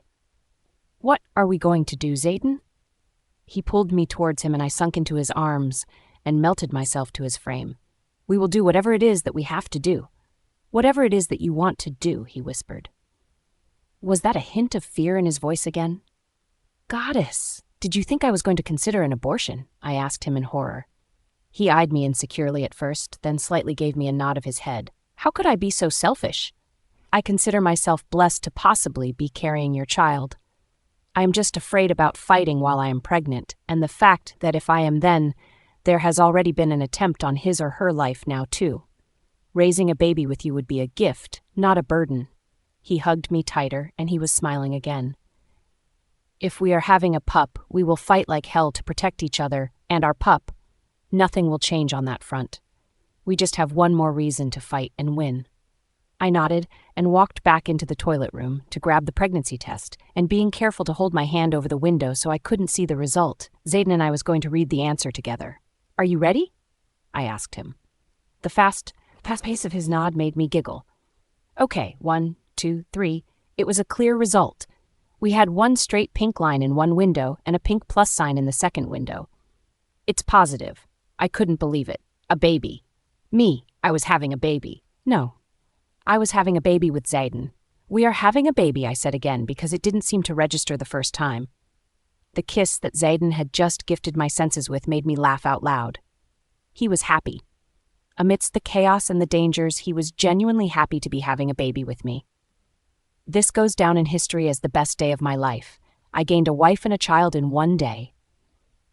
I loved that he was happy and he was right. We will deal with our problems together, and this news just made me more determined to defeat my grandmother. I guess we should tell our friends, I whispered. He shook his head and walked me backwards until I reached the wall. He placed his hands on either side of my face and started a heat-filled kiss as his hands had begun to wander. Oh, Nua. Simmer down or it will be a cold shower for you. I laughed as I fought the desire to give in to him. I felt a blush creep up to my cheeks as we walked back out to join our friends in the bedroom. I am going to be a daddy, Zayden quietly announced, his fist bumping the air. I laughed at his expression. This was the first time he was expressing himself in front of everyone. I looked at my friends. Can't believe my sexy lil hybrid is having a baby, Liam said, teasing Zayden by giving another pet name for me. Zayden looked at him. I am too happy to kick your ass right now, so you get a free pass. Our joy radiated around the room as we all shared hugs, and they give us their congratulations. Now that we know I want to speak to Madeline, I announced to my friends. Liam was the first person to protest. You just found out that you are pregnant, and now you want to confront the creature that wishes to make a meal out of you and your unborn baby. Have you lost your mind? I smiled at his choice of words. I never said I would be alone. I think we should squeeze in some training before the wedding. Zayden suggested to the crowd of people who joined in the surveillance room. Sounds of agreement echoed around the room. Riven has not been feeling herself today, so I think it is best if she and I sit this one out so she can nap. Jameson nodded and replied, I was hoping to spar with you again, old friend. Are you sure Riven cannot push through? You go ahead. I will just catch a nap here on the sofa. I will be closed should anything happen, I said. Just make sure to get back here on time. I mind-linked. Are you sure? I don't mind staying with you, he added for effect. I smiled and kissed his cheek. You go have fun. I will be here when you get back. The trap had been set. The men and women headed to the backyard as I grabbed a throw blanket from the recliner and curled up on the sofa.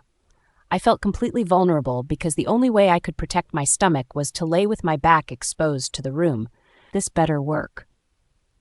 I called my powers forth quietly, so I didn't draw the attention of the group outside. I felt it working under the surface. I relaxed my body to slow my heart and my breathing enough to mimic the heart rate and breathing patterns of a person in a deep sleep and close my eyes. I lay there for what felt like an eternity before I had heard the patio door slowly slide open. I opened my eyes just enough so I could catch a glimpse around me through the tiny gap between my eyelashes. I felt a sensation creep up my spine slowly, like morphine moving through my body, which left a warm and somewhat numb feeling behind it. It had to be Madeline. I heard a sound like someone breathing through a mucus, congested nose, right before I felt a hand touch my side. You guys better hurry, or I might kill her by accident. I mind-linked Zayden. The hand that touched my side tightened its grip and yanked my body, so I was laying on my back with my legs hanging from the sofa. It was getting harder to keep up my carade. Where the hell was everyone? I felt that hand slide to the center of my stomach, and then there was a loud crash followed by the sound of broken glass. I slammed my eyes open to see Caleb fighting to hold the flailing Madeline down on the floor. Where the hell is everyone else? A little help here. I put my hand outward, aiming it at Madeline. She went completely still, held immobile by the invisible hand that only I could see. Thanks, Caleb said as he got to his feet. Where is everyone else? They were supposed to come too. It's like Zayden to leave me hanging like this. I took a sec to take in Caleb's appearance. He was roughed up badly. What happened to you? He looked at me just as the room filled with warriors that looked just as rough as he did. His eyes held a distant hatred, one that could have only been caused by one person. Delicia. She took him Riven. I looked at him like he had just spoken to me in a foreign language. No way. I would have known. She came out of nowhere, Riven. She killed Jameson and took Zayden, Caleb yelled. My legs buckled and I hit the floor. White-hot tears streamed down my face and my magic lost its grip on Madeline. I watched as 4 of the warriors grabbed a hold of her and bound her to a chair. You! I screamed as I pointed my finger at the freckle-faced redhead that they called Madeline. She let out a wail as I drew closer, which seemed to only make me angrier. I was seeing red, nothing but red. My power lashed out, and a loud smack sounded from her face, leaving a red gash in her skin, as she cried out from the pain. You were sent here by her? She shook her head in no. Then why did you attack me? I yelled again. She was blabbering like an idiot, and I was losing my patience. I didn't have time for this. I needed to go find Zayden before that evil killed him. I was about to hit her again, but then she started speaking in a language that I could understand. I don't work for her. I was drawn to you, drawn to the fetus, and it made me hungry. I couldn't help myself. I hit her one last time, and she was knocked out. I can't kill her. It's her nature. I can't punish her for this, and I need to contain my anger to fight the real fight. Oh, my goddess, Imara! Where is Imara? I asked. Jameson's beta stepped forward and said, she is outside Luna with him. My heart was breaking for her. I ran to the outside with Caleb behind me. I could hear her screams of agony in the background as I descended the stairs. I couldn't stop the flow of tears as I approached her. "I am sorry, Amara," I said as I knelt beside her. She said nothing in return and continued to sob. I held her hand that was holding Jameson's hand and felt a spark of energy in Jameson's body, and then I realized that he is weak, but not dead. At least not yet. I can save him just like I saved Caleb before. I called my power forth, pushed my energy into him, and tried to pull the last thread of energy that was left in him. And I was right, it was easier this time. And then I heard his heartbeat slowly turning to its normal rhythm. Imara and everyone else watched in astonishment. I thanked the goddess that I was able to save him on time. But now it's time to save my mate, before it's too late. Riven's Pov. I watched the sadness in Amara's eyes turn into a look of anger that I was all too familiar with. That was the same look I wore when Wendy was killed. The men and women gathered around us simultaneously dropped to one knee with their right fist held above their hearts, their heads hung low. Amara pulled herself into the same position right beside me. "What is going on?" I whispered. Amara whispered back with her head still low. "We are officially acknowledging you as our true leader." I offered my hand to Amara to help her stand before I turned my attention to the rest of the group. "I am honored beyond words to be recognized by all of you as a leader. I am even more so honored to gain your respect today. We almost lost a brave man and quite possibly another. We have less than an hour to prepare to move. We are taking Jameson inside so that he can rest, and then we strategize because very soon we will fight." I turned to find Caleb, Lorcan, and others at my back. Caleb and Cole each held a hand out for me to hold. I accepted both. I need their strength to hold me together because it felt like the whole world had just come to an abrupt halt. Lorcan looked scared for his brother, and Cole looked like he was more worried about me having a meltdown. "Lorcan, I know you have to take care of Emma, so you don't have to go if you don't want to. I don't even know how much time it will take for us to come back," I offered. He made a statement as he walked away, something about me being a drama queen, I am sure. Others refused to leave my side. They knew that it is what Zadin would have wanted them to do. "Let's go get packed," I said to them. Cole nodded and wrapped my arm into his in a protective gesture. Mickey and Ava sat on the bed in my bedroom as I packed my bag and a bag for Zadin. I was going to find him and bring him back alive. "We all need to stick together until all of this is over." They all nodded. "Thank you for keeping me company. I feel like I may lose my shit any minute now," I said. They all grabbed me and pulled me in a group hug. I needed that hug, so I allowed myself to hug them back. That's what family does. I allowed my tears to fall freely from my eyes. We have to get him back. I can't even feel him anymore. Why can't I feel him anymore? Caleb stood there silently. It's a spell that temporarily breaks the connection between mates, even if they've marked each other. That's why you can't feel him. She is going to use him against you. Samara responded. "We will get him back, Riven. We will get him back alive. Zadin is and always will be a warrior at heart, and I know he will stop at nothing to get back to you." He paused for a breath and whispered, "He has another reason to fight other than his love for you, and I know that the pup will give him more determination to stay alive." I knew deep down that Caleb was right. Zadin would stop at nothing to come back to me and the baby safely. But what was hurting the most is the damage that Delicia will inflict while we were making our way there. The fact that I could no longer sense him made me even more worried. We made our way down the hall. The warriors were ready with their belongings, accompanied by Eduardo and Lillian. "Are you sure you want to risk your freedom?" I asked Samara and Eduardo. "We have been locked in there for so long. It's time to kick her old witchia," Eduardo responded. In a single fine line, we made our way out of the door. There was no way all of us were going to catch the same flight. "I hope we can catch a flight." Caleb gave me a bright smile and a wink as he pulled out his phone. When he hung up, he said, "Don't worry, we are going on a private plane journey." My mouth flew open. "How much do I owe?" He smiled even bigger. "Nothing. He is an old friend, and he is with our cause." Wow! He had friends in high places that I was aware of, apparently. After few hours, we were ready to depart the pack. When our assembly of cars arrived at the airport, we pulled around to the empty lot and parked beside the plane on the landing strip. My door was opened from the outside, and I was greeted by the familiar face of Jameson. He looked better. I didn't want him to accompany us, but I guess he is stubborn, just like his cousin. My heart hurt, thinking about Zayden. I hope he's fine, otherwise the only goddess knows what I am going to do without him. But one thing is for sure, Delicia will be granted the most painful death, and I am going to enjoy it. What are you thinking about, Riven? Jameson's voice pulled me out of my thoughts.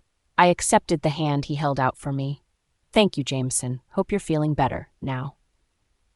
I am not completely recovered, but I owe you my life, Riven.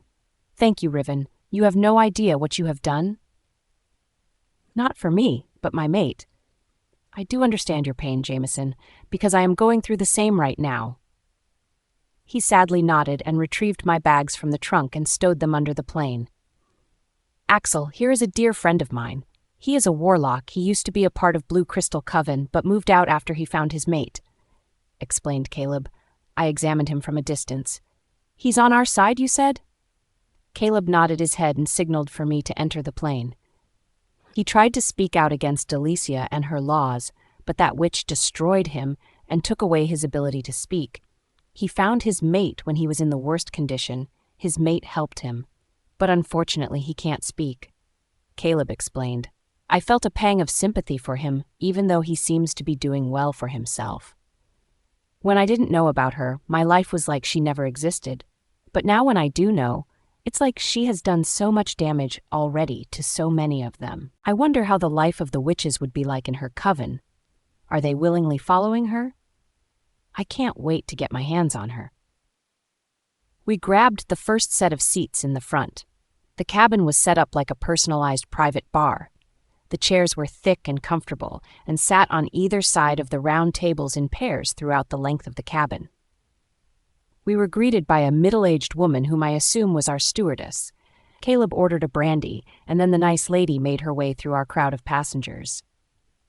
Please buckle your seatbelts and be prepared for takeoff.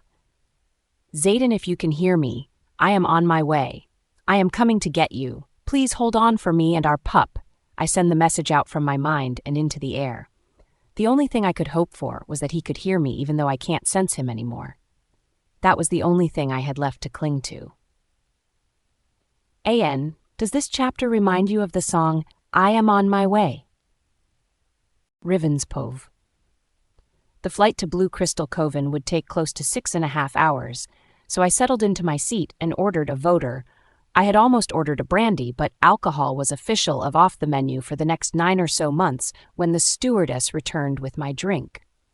She took a seat at the table across from Caleb and myself, putting her next to Cole. Aside from recent events, how have you been, Mrs. King? I knew she was just trying to make conversation, but I couldn't help but feel a tiny stip of anger towards her. I mean, how does she think I am doing? One friend now have been killed and another was almost killed. And now my husband of less than a day had just been kidnapped. Please ask me the same question again in a couple of days, I bit out. She put her head down. I am sorry. It was in poor taste to ask you, how have you been? Caleb cast a sympathetic look to her. How are things going with getting the foundation up and running? That caught my attention. Her face says that things were going great.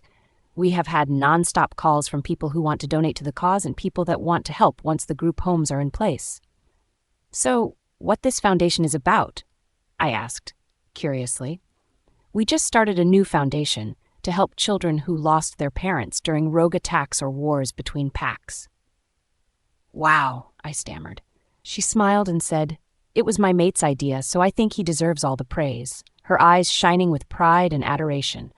I am blessed to have a mate like him. Sometimes you just need to have the right person in your life to make a difference, she added. I couldn't dispute that fact. If I hadn't met Kyle, Cole, and Liam, I never would have found the happiness again that I have now. I started this journey with just Damon, and now I have one huge kick-off family. I was fighting with tears constantly that were threatening to take over. The pride in her eyes for her mate constantly reminded me of mine. My thoughts wandered to the worst possible outcome in all of this: his death. Chances are, I would know if that happened because I would be dead, but I wouldn't put it past Delicia to find a loophole to keep me alive long enough to watch Xaden die before killing me herself. Sadistic that she is. Cole reached over the small table and grabbed my hand. We are going to find him, Riven, and then we'll take him back alive. I promise you. I look at his innocent face. I had come to love him so much. I now had so many brothers, and I would lay down my life for either of them, just as I would for Xaden. Let's make no promises today, okay? Truthfully, none of us knows what to expect when we get there. I promised, and I intend to keep that promise. The loyalty that I have received from everyone on this plane, from most who have just met me only, is rare to find. You can know someone your whole life and not have this kind of loyalty. I was blessed that I couldn't deny it. I sent one last silent prayer up to the heavens for Xaden's life and walked to the back of the plane where there was a sleeping compartment. Thanks to Madeline, I hadn't slept so well and the fatigue was coming on strong. As I walked past the members of the pack, they stood and remained standing until I closed the door behind me. That will take some getting used to. Move your big as out of my way. I want to check on her, I heard Liam yelling from behind the door. There were some disturbing voices coming from outside the door. What the hell is going on out there? I crossed the tiny room and opened the door to see Liam standing toe-to-toe with a guard. Someone wants to fill me in here? The guard turned around and said, "Sorry for your protection. We thought no one should disturb you without your consent." I appreciated the gesture, but it was Liam. Liam will always have my consent. So does every one of you on this plane. I started to turn away but pause and turn back to the guard. "And please, you should sit down too." He bowed to me formally and said, "As you wish." I stepped aside so Liam and his mate could step into the room. I left the door open so the people outside would feel a little more at ease. They seemed to be taking the job of protecting me seriously. "What's up, Liam?" He shrugged and stood there silent for a moment like he was sizing up my emotional state. "I wanted to check on you. You have been through more than one person should ever go through in their lifetime." I sat on the tiny bed and sighed. I am beginning to think that this is going to be my new normal. I found something good. I found my soulmate, and ever since then it has been one thing after another. Now I could lose him and me. My words were cut off by the violent tears and screams escaping me. He crossed the small room and climbed across the bed beside me with his mate. He let me punch him, claw him, and push him away without protest, until I finally fell into a sobbing heap across his chest. His mate just laid beside me. I was now sandwiched on a tiny bed between the two who graciously let me cry until I had no tears left to cry. Out of every person here, only these people knew what I needed most: an outlet. To cry, to hit, and to scream until it is even the tiniest amount of pain. I didn't remember falling asleep, but I was awakened by Mickey whispering in my ear, "We are getting ready to land, Riven. You gotta get up so we can get to our seats and put on our seatbelts." I lifted myself from the bed, walked to the washroom to wash my face. I can't go out like this. Just the same as when I went to the room, every man and woman in the cabin stood. "Thanks, guys, but I am still a normal person. You can take your seats and buckle up." It wasn't a direct order, so it was ignored. They continued to stand until I took my seat. I rolled my eyes into the back of my head as I buckled myself into my seat. It's not just about you being their leader. They genuinely respect you now. It is customary for them to stand at attention until their leader is at ease, Caleb whispered, trying to make me understand the reasoning behind the odd gesture. I leaned into Caleb. What if I don't want to be the leader? What if all I want is to get Xaden back and just live with him until I die? He offered me a small smile. I am afraid that what we want is often different than what we are meant to have. You will be both the leader of all the packs and the new master of the Blue Crystal Coven, and you will still be with your mate until you die. Catch my new book, Whispers of the Forbidden Forest, and please leave a review about Ayla's character. Riven's Pov. Where are we? We are at the outskirts of Blue Crystal Coven. Wow! Whose house is this? This house once belonged to the elders from our pack, but then he chose to leave this place because of some personal reasons that I don't know about. We are staying here for a while, Jameson answered. Let's get moving then, I said to no one as I made my way to the mansion on the hill. He hasn't lived here for over 2 years since he moved to our pack. Jameson informed us. I am glad that he's doing so much for us. A couple of guys and I will go out to get the food supplies and food once we get settled in, Caleb offered.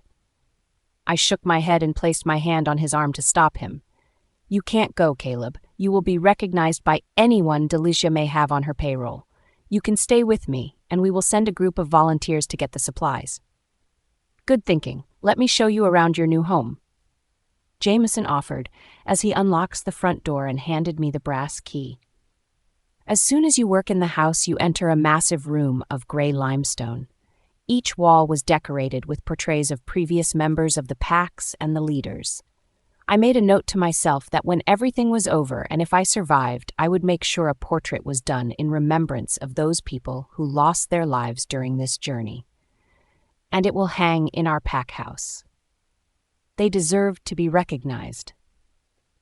A massive crystal chandelier hung from the center of the ceiling with little clear jewels of some type cascading from each lamp of the fixture. In the center of the massive room sat a dual staircase. The one on the left led to the left wing of upper floors, whereas the one on the right led to the right wing. There were 2 dark hallways on either side of the staircase. Let me show you to the kitchen, I nodded silently. He leads me to the left hallway where the lights were triggered by a motion sensor of some sort. The hall was made of the same stone that made up the whole of the house. The kitchen was at the far end of the hall past the dining room, which was as big as a house in and of itself. The kitchen was not as modern as the one we have in our pack house, but its originality added to its appeal, in my opinion. It's gorgeous, I gaped. Jameson laughed. You know, I used to tease Elder Kane for his lack of desire to remodel this place. And he used to say that you won't understand until you bring a lady here, and now I understand why he used to say that. I had never seen a home so beautiful and so true to its original state. There were so many rooms to see in this place that it would have taken me all night to visit them, so Jameson decided to take me after to the master suite to get settled in. Hey, Jameson, I am going to need to feed soon, and I thought we would be traveling by an actual commercial flight, so I didn't bring any of our supply. He nodded his head and called his beta to join us. I wasn't sure what for, but I was sure he had a plan. The right wing of the house opens to the main landing, decorated with chairs and love seats as if it were a waiting room or lobby of some sort. Jameson turned and headed down the long hallway that led to the living quarters. His beta let out a whistle as we drew nearer to what would be my room. Caleb and the brothers would be in the rooms next to mine. Caleb and Cole on the left side of the hall. Kyle, Liam, and Damon on the right with their mates. The idea of having them so close made me feel better. Safer, even. We will leave you to get settled in, Jameson said. I reached for the gold metal knob and pushed the door open as soon as I took the first step into the room and the lights came to life. My eyes went wide as I took in space around me. The dark gray walls were lined with photos. The bed was a massive canopy bed adorned in a combination of black and purple sheer fabric. The sheets appeared to be black satin, topped with a black comforter with bright purple flowers in the center. It had a slightly gothic feel, but it was right up my alley. My days of sticking with natural colors were officially over after taking in the beauty of what I have seen here. Sometimes I wonder how I got so lucky, I said to myself. Liam shook his head at me and smiled. And here I thought that we are the lucky ones. You have heart of gold, and you are honorable in your search for justice. That's what makes these people willing to follow you. I thought back to the night that I had sought out my justice for Wendy, and even further back to when I ripped a man's heart out for stabbing Zayden. A normal person would have considered that psychopathic behavior, but I call that an eye for an eye. I heard a knock and turned around to see a warrior standing there with a tray full of a variety of delicacies. I permitted him to enter, and he put the tray on the table. "Are you sure you can eat that much alone?" Liam teased. "Shut up. I am eating for 2. I ate in silence when they all let me alone with my thoughts. I was feeling better after crying my heart out, but I also needed to find Zayden before another episode. He needs to return for me and our pup. When I stood and moved to change my clothes, I felt nauseous, as if I can't even have the energy to move my fingers. What's wrong with me? I tried to stand straight, but failed miserably. I was about to fall when 2 hands caught me and made me sit down on the bed. My body was numb, and I felt drained. My body was shivering uncontrollably, which soon turned into wild tremors, and I panicked. "Riven, are you okay?" I grabbed someone's hand with my unsteady one. It helped to ease the growing cold and reduce the tremors just enough for me to respond. "I don't know, I am so cold, I feel sick." I stuttered. A taste of metal was lingering on the back of my tongue, and I half ran and half stumbled to the bathroom. Once I reached there, I let it go. I violently vomited for what felt like an eternity. Something was wrong. I felt completely drained to the point that I almost collapsed on the tiles beside my vomit. Mickey was beside me, soothing my hair out from my face. What can I do? Someone gave her a blanket, which she then uses to cover my shivering body. I feel so cold and so tired. Imara worked over, so she was standing just over my head.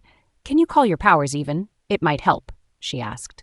I reached down within myself, down to the core where I usually find my magic lying in wait, but I found nothing there. I shook my head. My magic is gone. I felt another round of tremors as someone picked me up and carried me back to lay me across the bed. It was Cole. He sat underneath me, cradling me to his chest, and Caleb appeared with a small wastebasket just in case I had to vomit again. "I can't lose my powers, not now. When I am so close to fight," I cried. "I don't think you lost your powers, Riven. It's just an episode. I think you need more energy. Your body is showing the same reaction when you absorbed it from us, remember?" Cole said. "Try to reach me through," Cole suggested. "Don't worry, I think it's because of the baby. You never needed to reach out to us after that incident." "Maybe your pup needs this energy," Kyle suggested. I remember the outcome from the first time I used my ability, and I was afraid that even if I successfully did it, I would still be too weak to bring them back. "I think I know who can help us in this situation," Liam said. She lives in the light. She is the light. He lives in the dark. He is the darkness. No one has ever seen him. No one knows anything about him. But she's stupid and daring enough to befriend the darkness. He lives in the forbidden forest, surrounded by the darkness only. No one was allowed to go there, but nothing can stop Ayla to befriend this creature of darkness. Will she be able to pull him out from the darkness, or the darkness will consume her? Blurb for my upcoming book. Hope you all are going to give it a chance. Riven's Pove. I am still scared, doesn't matter. Eduardo is immortal. Don't worry your pretty head. It won't have the same effect on me as it did on others, Eduardo said. He was right, of course, but I was so weak that I had a feeling it would require a lot from him, more than I was willing to take. "I need too much to be able to take it from you," I told him in the same hoarse voice. "Then you can use me too. I am not immortal, but we need you, Riven. We can't fight this fight without you," Liam demanded. Liam kissed the back of my head, and Mickey helped me shift my body to face both of them. Eduardo grabbed my one hand and Liam other. I tried to reach out to them, but there was no energy left inside me. I couldn't do it. I tried to reach Eduardo first. I had to mentally stretch my mind to its limits to successfully sense the power I needed to grab hold of it. Once the connection was made, both Eduardo and I was at its mercy. It wouldn't release us until I was strong enough. I watched helplessly as Eduardo's body was bowed backwards, the pain evident on his face. I felt a rush of warmth as I slowly felt stronger and stronger.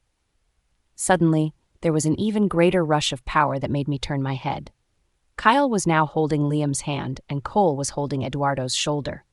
They had willingly given themselves up to be siphoned for me. When the connection finally broke, I stared around the room in a daze. Everyone was still alive and staring at me, except for Eduardo, who seemed to be exhausted. "Ed, are you okay?" I asked, concerned. Even he is immortal, that doesn't mean he can't be killed. He nodded his head, and I could see his fangs protruding from his mouth. "I think he needs blood," I said. I leaned back properly so that Mickey could maneuver herself out from under me. "I'll be right back," Kyle said. I looked up at each face, who helped me today, and my heart expanded with gratitude. I don't know how I will ever be able to thank you. Eduardo was drained the same as me. You guys saved mine and my pup's life and kept me from taking too much from Eduardo. Thank you so much, really. They rolled their eyes and said, "Don't be a drama queen." I will stop being a drama queen if you both stop being smart-ack, I quipped back. Eduardo and Samara looked at me and then towards Cole and Liam. Don't worry, guys, that's just how we communicate. They are like my brother, I explained. They can be quite comical at times. Kyle handed Eduardo 2 blood bags and he feeds on them. We were used to it now. It didn't gross us out like before. Now we have at least another interesting story to tell Zodin when he comes back, I said. I thank all of them once again, and Mickey ushered them away so I could unpack and be alone with my thoughts. I unpacked my suitcase and carried the empty back to the closet. The room truly was beautiful, but the massive size of it made me feel empty and alone. This must be how he felt for all those years. I sat in the vanity chair and stared at my reflection in the mirror. I looked the same, but my eyes were dull. They had lost their usual shine. I hope Zayden is fine. I hope he's still alive. He can't leave us like this. I kept one hand on my still flat belly and said, "Daddy will be back soon, baby. We just have to be patient." I regained my energy just now, but I don't care. Still, I hope that he was able to read my thoughts. I focused all my energy on sending him my message. I am here. This place feels so lonely without you. We are making our plans, and we will be coming to get you soon. Stay strong from me. I love you. I sat there in silence, just waiting, hoping that he would find a way to reach back out to me. I didn't even know for sure if he could hear me, but it still left a hole in my heart when I got nothing but silence in writing. I was feeling lost and alone, which was ironic, considering I was in a mansion full of supernatural beings who have been scurrying about in a hurry to do nothing. It has been 2 days since we landed. We have managed to do nothing but grow in volume. The growth in our numbers was a good thing, but if we were going to save Zodin, which is what we were here for, then we were going to have to move faster. I knew my plant to extract Zayden had to be shared with as few people as possible. Caleb, Kyle, Cole, Liam, Lorcan, Damon Jameson, and their mates were the only ones included in the planning. Any others we included would be told what their role was and nothing else. I had been plagued with nightmares that I can no longer blame on Madeline, since she is now in our pack cells. These nightmares stem from the very real fear of finally taking my stand against Delicia to find Zayden dead, and leaving me to raise our child on my own. Then, of course, the one of me transforming into a weird monster and eating my child. That one shook me to the core. What the hell is wrong with me? Releasing me from the torture of my morbid fears was Caleb. He came to stand beside me and wrapped his arms around the width of my shoulders. I think you will be rather impressed with your army, Riven. I looked around. The mention there were a lot of people here, sure, but I didn't think it was enough to classify as an army. A brigade, maybe. But it's not an army yet, I replied. He gave me that smile that he always wore when he knew something that I didn't. Let me show you, sister of mine, just how powerful your reach is. He grabbed my hand and led me out of the front door, covering the expanse of the luscious green pasture where enough tents to house a metropolis full of people. I felt my jaw go slack as I watched the thousands of people emerge from their tents and drop to their knees with their first held over their chest when they saw me appear. All of these people are here for me? Caleb laughed. Apparently, my army was full of supernatural beings of all kinds, vampires, witches, warlocks, fae, and so much more. They know your truth and Delicia's. They know that it's not smart to let her win. She's a sadistic, and they all here willingly. Then, let's do this tonight. I can't wait anymore. Looks like we are on the same page, Tiger. Great, another pet name. I gave him a look of disgust and then turned to the crowd outside and waved. I wanted them to know that I saw them and appreciated them before I turned to walk back into the house. Imara walked towards with a smile and fierceness in her eyes. So are you ready for this? I knew what she meant. She almost lost her mate and mine was captured, and all of this happened because of one person only, and we were going to hold her accountable for her actions. Oh, honey, I have been ready. Riven's POV. I walked past Liam, who now had his head hung low, and to Caleb's outstretched arm to grab some kind of box from it. Where did it come from? I don't know what I expected, but it was not what I was looking at right now.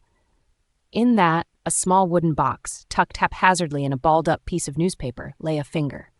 Not just any finger. This finger had the ring that symbolized the union between Xaden and myself. The cut off his finger. How dare she? If I haven't taken any against her, doesn't mean she can take me for granted. How dare that cut his finger? I was going to fix this, and I was going to fix it right now. I spun on my heels and made my way to the front door. I heard the boys following close behind me yelling, "Riven, what are you doing?" Without answering them, I stepped my bare feet onto the damp grass and summoned my magic to the surface. The earth shifted in response to my call like pure energy waiting to be used. I heard an that had to be Liam, but I couldn't be sure. I allowed my powers to wash over me and force my body to break and change and mold itself into my other form, who was equally pissed off. Lillian came running and tried to touch me. I snarled at her, and she backed away. "Riven, calm down. This is what she wants. Don't give in to your emotions. She wants you to make a mistake." I knew she was right, but Rhea and my beast were pissed. She cut his finger. His finger. My heart was beating so loudly, and something was burning inside. It was fire, strong enough to burn the entire coven. But Lillian is right. I can't kill the innocents. This isn't Coven's fault that they have got a nasty as their master. I tried to take deep breaths. My wolf was still not satisfied. I closed my eyes and inhaled as much oxygen as I could. "Let me touch you. I can help you reach him." Lillian tried again.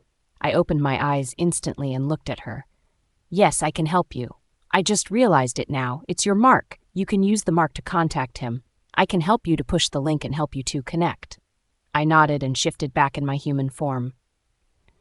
Ava and Amara covered my body, and Mickey handed me a pair of clothes. "If you knew it, then why didn't you help me before?" I asked. "Because I am trying this first time. I can reach someone's mind if only they are in front of me. I am using the mark because it is the connection between two souls. Your and Xaden's soul established a permanent connection when you mark each other, so I am going to use your mark as a reference and push your mind to connect to him," she explained. "Okay," I numbly mumbled. "This may hurt a little because I am trying this for the first time." "I don't care. Just do it." She touched my mark with her right hand and my forehead with her left. Then we closed our eyes. I could feel someone tapping on that metaphorical door. I knew it was Lillian, so I allowed it. I allowed her inside. I ignored the noises and pain that swam in my head. I continued to push that metaphorical door, and it finally opened.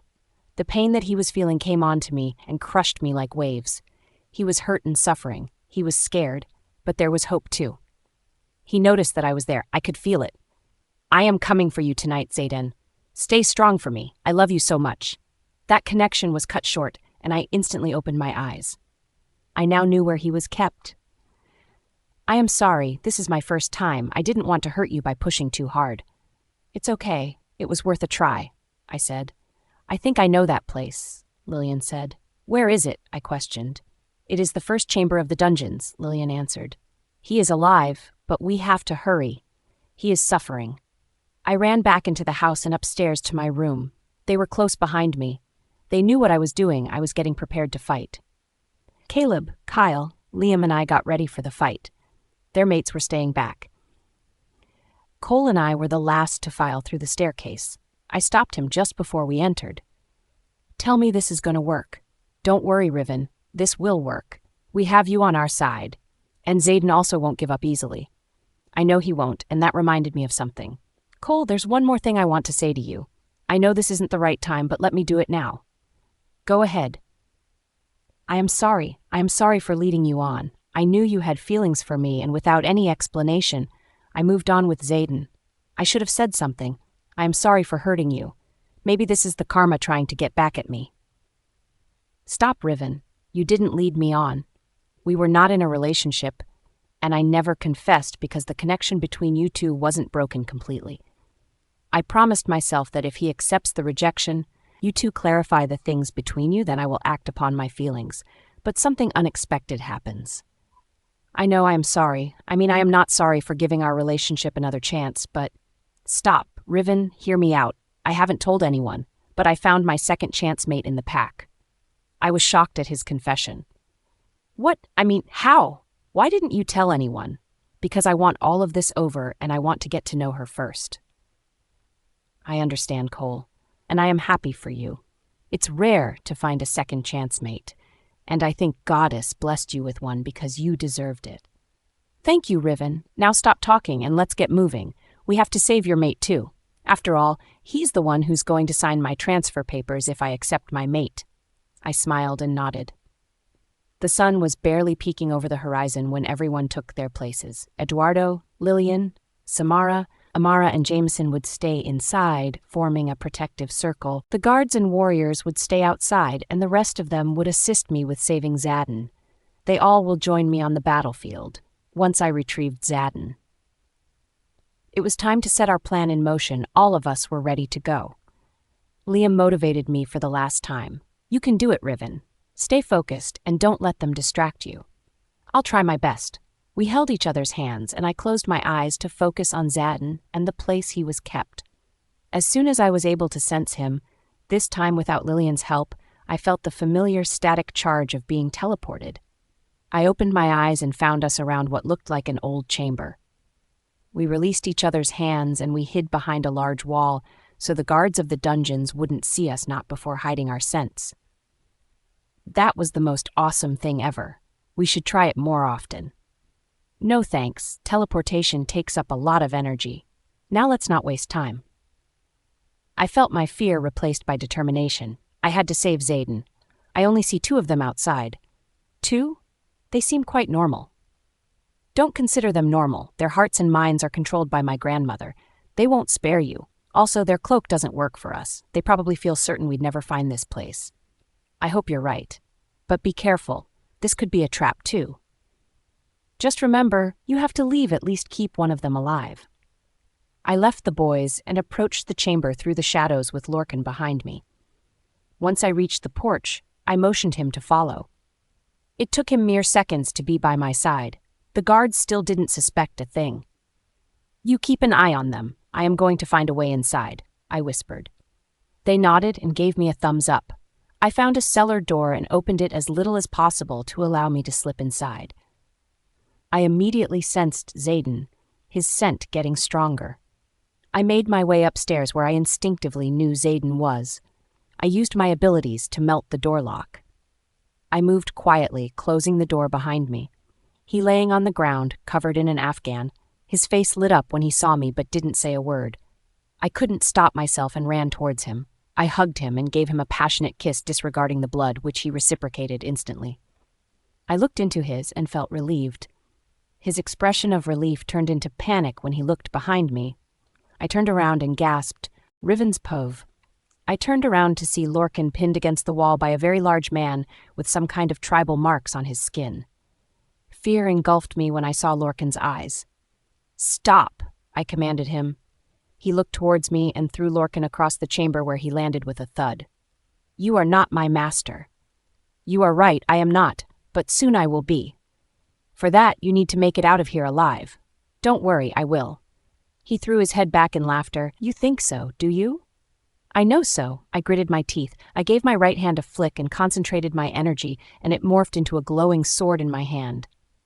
Well, we shall see about that.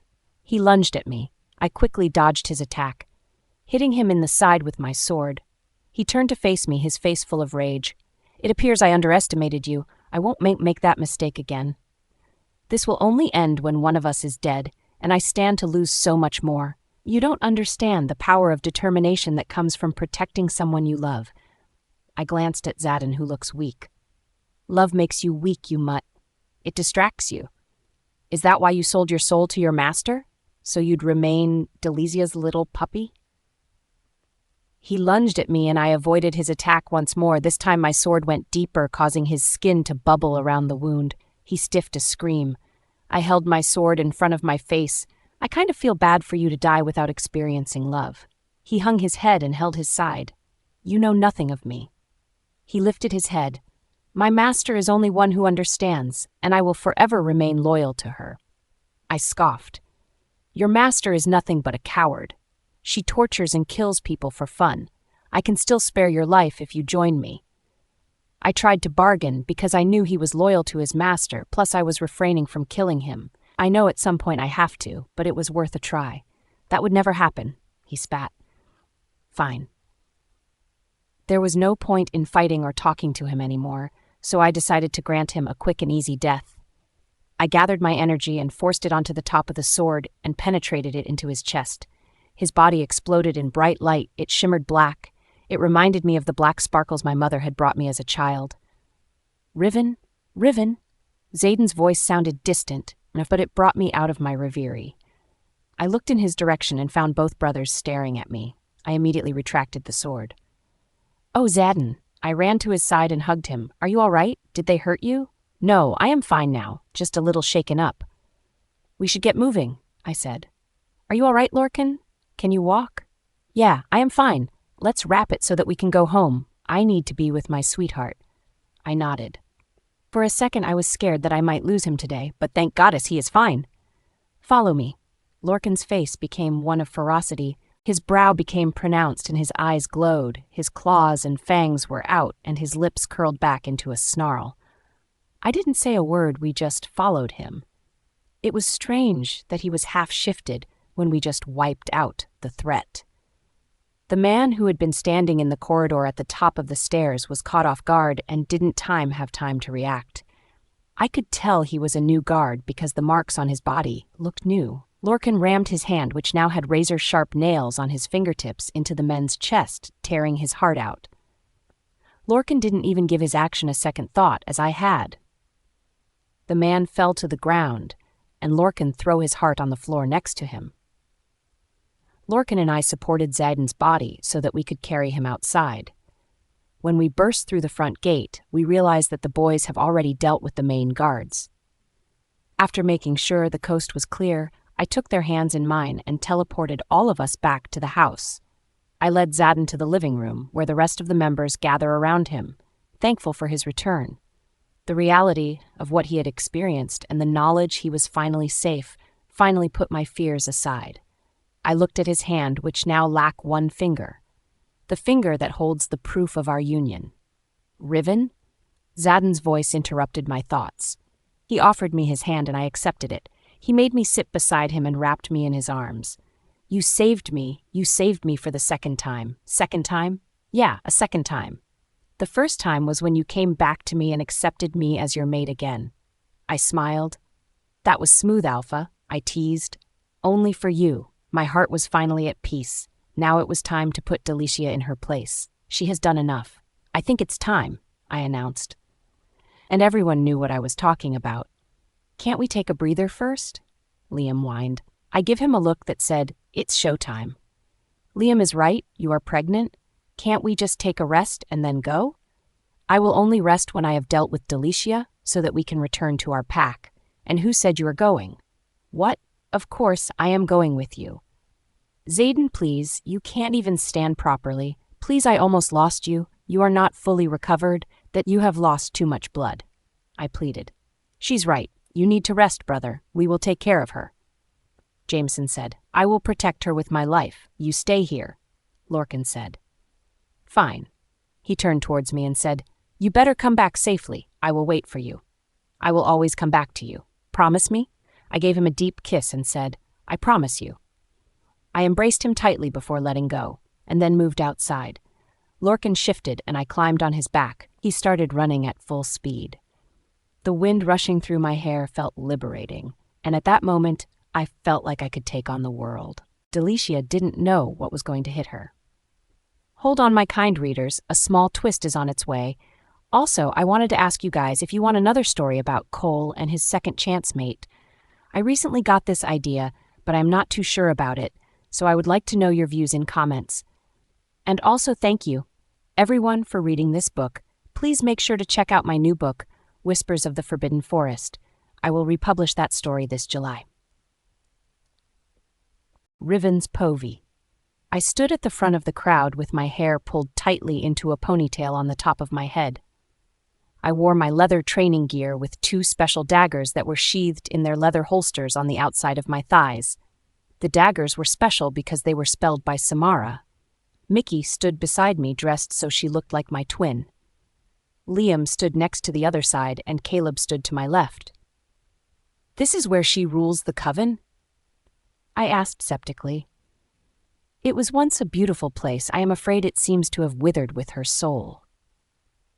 The earth around the coven was emaciated and brown from neglect, and the buildings around were overrun by what appeared to have once been thorny rose bushes. I knelt on one knee so I could feel the earth beneath me. It was crying out for help. I pushed my magic out and willed it to enter the ground to bring forth life. Instead of giving my magic to restore the place to its former luster, I felt the magic entering me and filling me to the point that I felt like it was overflowing and spilling out around me. The more magic I absorbed from the earth, the more it was returning to its natural state. I dropped my other knee to the ground outside of the dilapidated coven and accepted the magic into myself. When I had got to my feet, I couldn't help but smile. Every one of my warriors stared at me with adoration. "You are right, it was beautiful. I like it much better this way." I heard Caleb chuckle, followed by a show-off from Liam. "Wait," Samantha suddenly shouted, making all of us stop from breaking in. "Do you feel that?" she asked. I turned my face to focus on what was she referring to, and then I realized the energy at the boundary of the coven. There was an invisible barrier protecting the coven. "Shit," I said. "What?"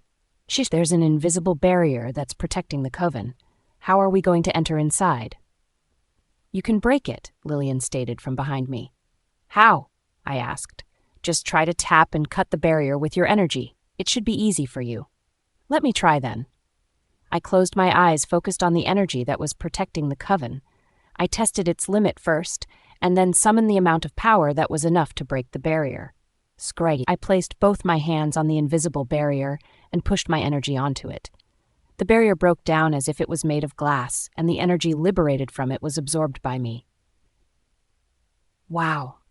No one stepped forward to stop us from entering. The witches were just standing around or hidden behind the walls of buildings, waiting.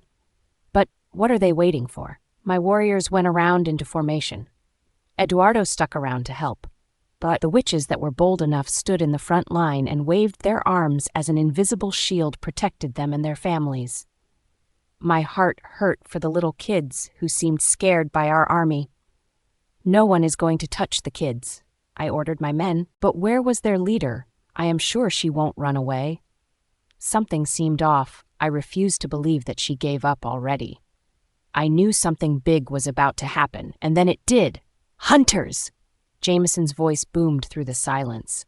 The hunters with their weapons formed a protective circle around the witches. The witches then spread out across the second of the lines and started chanting different spells.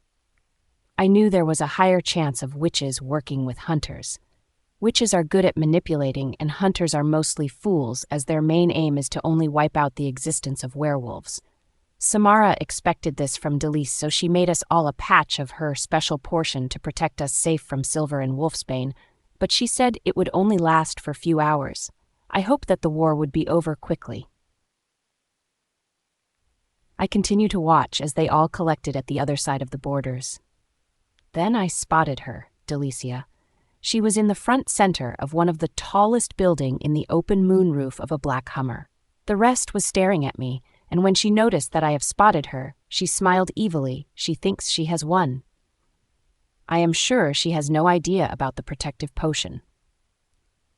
The hunters started firing first, but their blades were no use. The potion was protecting us from their poisons. The hunters got scared when they saw their people dropping like flies. Witches waiting at the second line begin throwing spells at us, but Samara's enchantments hold, as we can see, orange sparks striking against spells that they were throwing at us. I continue to watch as they try different spells and different weapons, none of which can bypass Samara's magic. Even if she was a rogue witch, she came from a strong bloodline and was strong enough to hold witches on her own. The assault soon becomes more aggressive, and it is obvious that some of our attackers were beginning to get annoyed. They thought this would be a tough fight, but it was easier than we anticipated. How is this possible? This is the strongest and oldest coven in the world, but everything seems so easy. I am sure she's planning something big in that building. I just need to know what. Suddenly, a bolt of light shoots through and the blasts stone off the side of an old building. Our warriors shifted and started taking down the remaining hunters. It was easy to take them down because their strength was their weapons, which currently weren't working on us. The witches continued to fight with the warriors, but we hardly lose anyone. The hunters were dying, but the witches were still unharmed. I use my powers as I send a burst of light energy, shoving their lines back and making them stumble and fall. I looked over at Samara and see that she is shooting out bolts of light at the witches, who are quickly trying to block and fire spells of their own. She hit several of them, but it is not enough. I can tell she is getting tired as her forehead has a sheen of sweat on it and she seems to be short of breath. I need to reach Delicia to stop all this as soon as possible. It won't take much time to reach. The witches were no match against us. The wolves ferociously fought and killed the witches instantly. Right away, I noticed that Delicia never stepped forward. The coward is hiding behind the witches with a small party instead of fighting alongside. Few rogue wolves were helping her too, but our number was greater as compared to theirs. This needs to stop now. I closed my eyes and focused on every person who was standing against me. I used my energy and stopped them, still in the air. I command you all to stop right now, and we will spare your lives. All of you already know that we have won this fight. If there's something we want or need, then it is the blood of your master. We mean no harm to you or any one of your family members. After that, I released all of them. Murmurs were going around, and I wondered what they would decide. I can kill them in an instant, but I wanted to give them a chance. I knew many of them were victims, too, of Delicia's cruelty. I got my answer when they parted way for me to enter the building in which their master Delicia was hiding. There was no room for fear. I marched to the front door with pure vengeance and determination fueling my strides. I stopped just outside of the front door with a smile full of hatred on my face. Little witch, let me in." I flung my foot out and kicked the door so it fell from its hinges. My warriors rushed the place, being careful not to knock the innocent ones over. I took that first step through the door and looked at the lack of mass chaos. "My darling granddaughter, I knew you will found your way in, so I thought I prepared a surprise for you." Delicia's voice echoed around the building. The two guards pushed a weak man forward, and my heart stopped, literally stopped. There in the center of the building stood a man. His frame was tall and lanky with green long hair and a long beard. His clothes were dirty, he had no shoes on, and was on the verge of his death. Even if I was seeing him for the first time, his blood called me. Rhea howled in my head with happiness. The third voice in my mind constantly chanted, "Save him." I knew who he was. I knew my relationship with him. My vision blurred with tears as I called him. "Dad! So how was it?" The other half of the war is still left, so stay tuned for more. Riven's Pav. "Dad?" I whispered. "Dad, is that really you?" "Kelly, my princess?" he whispered with wide eyes. "You look just like your mother. You shouldn't be here. No, you can't be here," he said with a hoarse voice. "My son, look at her. Look at your daughter. Isn't she beautiful?" Delicia mocked. He dropped to his knees in front of her and started rocking back and forth. No, please don't," my father begged. "Don't beg, father. I will save you. You don't have to beg her." I said the last sentence with venom in my voice. "Save him. Did you just say save him? You can't, my darling," she mocked. "And why can't I?" I mirrored her expression. "Because your weakness, oh no, I should say weaknesses are in my hands." "Really? And what would that be?" She slammed a spell towards me, which I blocked successfully. "Your mate and your father. My mate." "Are you sure?" I smirked. Her confidence faltered when she saw my expression. "My sweetest grandmother, you really thought that I would just sit by and relax while you send a finger of my mate as a gift. I love my mate a little too much than that." "That's impossible. No one can cross the dungeons of blue crystal," she said in a shocking state. "Are you sure about that? Because I wasn't alone," I said innocently. "I will kill you," she shouted. "You can't, and you know that." I shrugged. She may have my father in custody, but I can tell that she's scared. Rhea can smell her fear. You have come here to kill me, I know, but I stand here to tell you that you won't succeed. You will die, just like your mother. So my mother didn't disappear. This killed her. Another punishment on the list. You know, at first, I thought we can rule together. You belong with me. You wouldn't have existed if it wasn't for me. I was the one who planned your existence right from the beginning. She made it sound like I am alive because of her. Like I should be kissing the ground she walks on. What an idiot. I scoffed at her antics. You think you are better than me. You are just like me, after all, we share the same bloodline. You are fearless, insolent, and reckless just like me. Deep down, you know you are fond of creating chaos and mischief. You have darkness in you, and with your powers, you can do so much more. I can feel what that angelic face hide. She was rambling. This woman is delusional. Liam, Caleb, Cole, Kyle, Lorcan and Damon moved closer to my sides with their weapons. Delicia let out a shrill laugh that reminded me of the sound of nails on a chalkboard. Your little pets, while loyal, seem to lack the intelligence to pick the winning side, she taunted. It was my turn to smile. She had a great mass of people here, but my mass was bigger. Dearest grandmother, that is where you and I are different. I view my people as people, not pets. My men and women follow me out of choice, not because they were ordered to. I stepped slightly to the left so my crowd could flood the room. I watched as the look on Delicia's face faltered and switched to anger. A good master knows when she must control her people, she countered. I laughed. I couldn't help myself.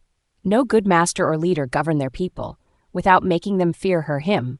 A good master treats her people as equals and doesn't place one species as dominant over all others. A good leader protects their people. By the time I was done, my voice had grown from chastising to angry. The remaining mass of people she had gathered had started to mumble among each other, doubting their alliance to Delicia. Once again, I decided to take advantage of their indecisiveness. My goal today is to overthrow your master and to take my rightful place. The days of Delicia controlling and torturing you will be over. She will no longer harm you or other species. It was never meant to be that way. Join me in this fight and regain your freedom. Delicia was pissed now. I was quietly enjoying her reaction. I backed up slightly so I stood beside my family. Her confidence was fading. The people she considered pets didn't come to help. They didn't stand with me. But they were not with her either. You tried to surprise me? Now it's my turn. I turned my face and signaled Lillian to step forward. I held her hand and sparks erupted, signaling that our energies were at the surface and were ready to act. There was one thing I wanted to do before killing her. I looked towards the sky and one teardrop escaped my eyes in remembrance of my friend. I lifted my hand and focused on the throne that she loved so much, more than the life of her son, more than her coven members, and shoot a bolt of energy, destroying it completely. No, she yelled. What did you do? This throne was made of the most powerful and oldest stone. It holds the essence of so many powerful and original witches. You fool. I shrugged. You took away someone that I loved. I took something that you love that doesn't make us even, but this will do for now. So tell me, Delicia, who's going to save you now? She didn't answer, but instantly threw a spell in the direction of my people. It almost hits Cole, but he dodged on time. She threw another spell towards my people, knowing full well that no matter what, I won't let anything happen to them, but it was stopped at Lillian's signal and dissolved in her skin. She wasn't fighting me directly, because she knew she stood no chance against me. I signaled Liam to rescue my father. Once he's on my side, I will not waste my time in killing her. I just want to see her full potential. She threw another spell towards me, but I stopped it, and this time hit her with my powers. I walked around the outer edges of the wall, running my finger along the wall along the way. I watched Delicia's expression change to one of shock as the walls changed from the molding black to its once beautiful luster. There is nothing that you have done, grandmother, that I can't undo. It is time that you step down and allow the real heir to ascend the throne. If not, then I will forcefully remove your lily white hands myself. I am closer now and stronger. I have so much power now that it is radiating and bouncing across the room. The whole expanse of the once derelict building now looked brand new and beautiful. I felt the spell she threw in my direction and instinctively lashed out in defense. The spell stopped at my hand and was broken with my energy. She turned and I stopped dead in my tracks when she attacked Liam with her fire element and held my father on his knees with red-hot flames in her hand. My focus was on Liam, who was now motionless on the floor. Panic had overtaken me, and I ran to him. I felt for his pulse. He was still alive. He was just stunned. I grabbed his hand and shared my magic. It poured down and washed over his still body. I signaled Kyle to help him get up. Then I turned my attention towards the... I am not normally a person who gives second chances, but I'm feeling rather charitable. She smiled her evil, thin-lipped smile and continued. I gave you a choice before. Now I am giving it again. Your magic or the life of the man who gave you birth. So you want my powers? Okay, you have it. I collected my magic on the surface as I screamed, "Take it all!" As I pushed it all out of me with the driving force of a hurricane and watched as her slight frame bowed backwards from the intrusion. As my energy became stronger, I became aware of the dark energy, cold and menacing, threatening to take over. I sensed the dark voice in my head. My energy keeps expanding, and eventually it feels too crowded. What's happening? I turned around. Everything seems the same, but at the same time, it's so different. My thoughts feel too crowded. I try to stop, but I can't. The need to kill, the need to avenge the death of my mother and my friend is getting stronger. The power poured from me like an invisible force field surrounding me. It was getting dark, but it felt beautiful. Ecstasy filled my heart from this new feeling of control. Lillian's Pove. I knew it. At some point, she will lose control. Unbeknownst to everyone, Riven has lost all control. Now she was the darkest part of herself, the most cunning, the evilest, the most merciless. But most of all, she was now a demon walking on the human realm, Lillian's Pove. She accesses her full powers to defeat the Master. This shouldn't have happened. I thought it won't come to the point where I have to kill her. But the darkness inside her has finally come to the surface. This is not the Riven I truly know. Standing before me is the dark side of Riven, the master of mischief and chaos. But I can't kill her. She has half part of my soul. I should have been the one to kill Delicia and not Riven. The power and darkness she possessed should either be kept in line or disposed of. She's not immortal, but I alone can't kill her. Should I call someone for help from my realm? Samara Pov? We were close to finally kill the Master, but this shouldn't have happened. Now Riven looked as if she's hungry for blood. This side of her is new to me. What's going on? The only thing I know is that she was not supposed to kill too many people, but I didn't know that it will have this kind of effect on her. She's already too powerful, and now she looks as if she's on a hunt. What's happening?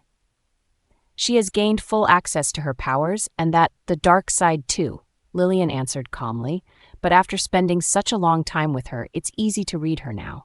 Deep down, she's scared too, scared of the things that are going to take place now. Caleb's Povey. This isn't how it was supposed to happen.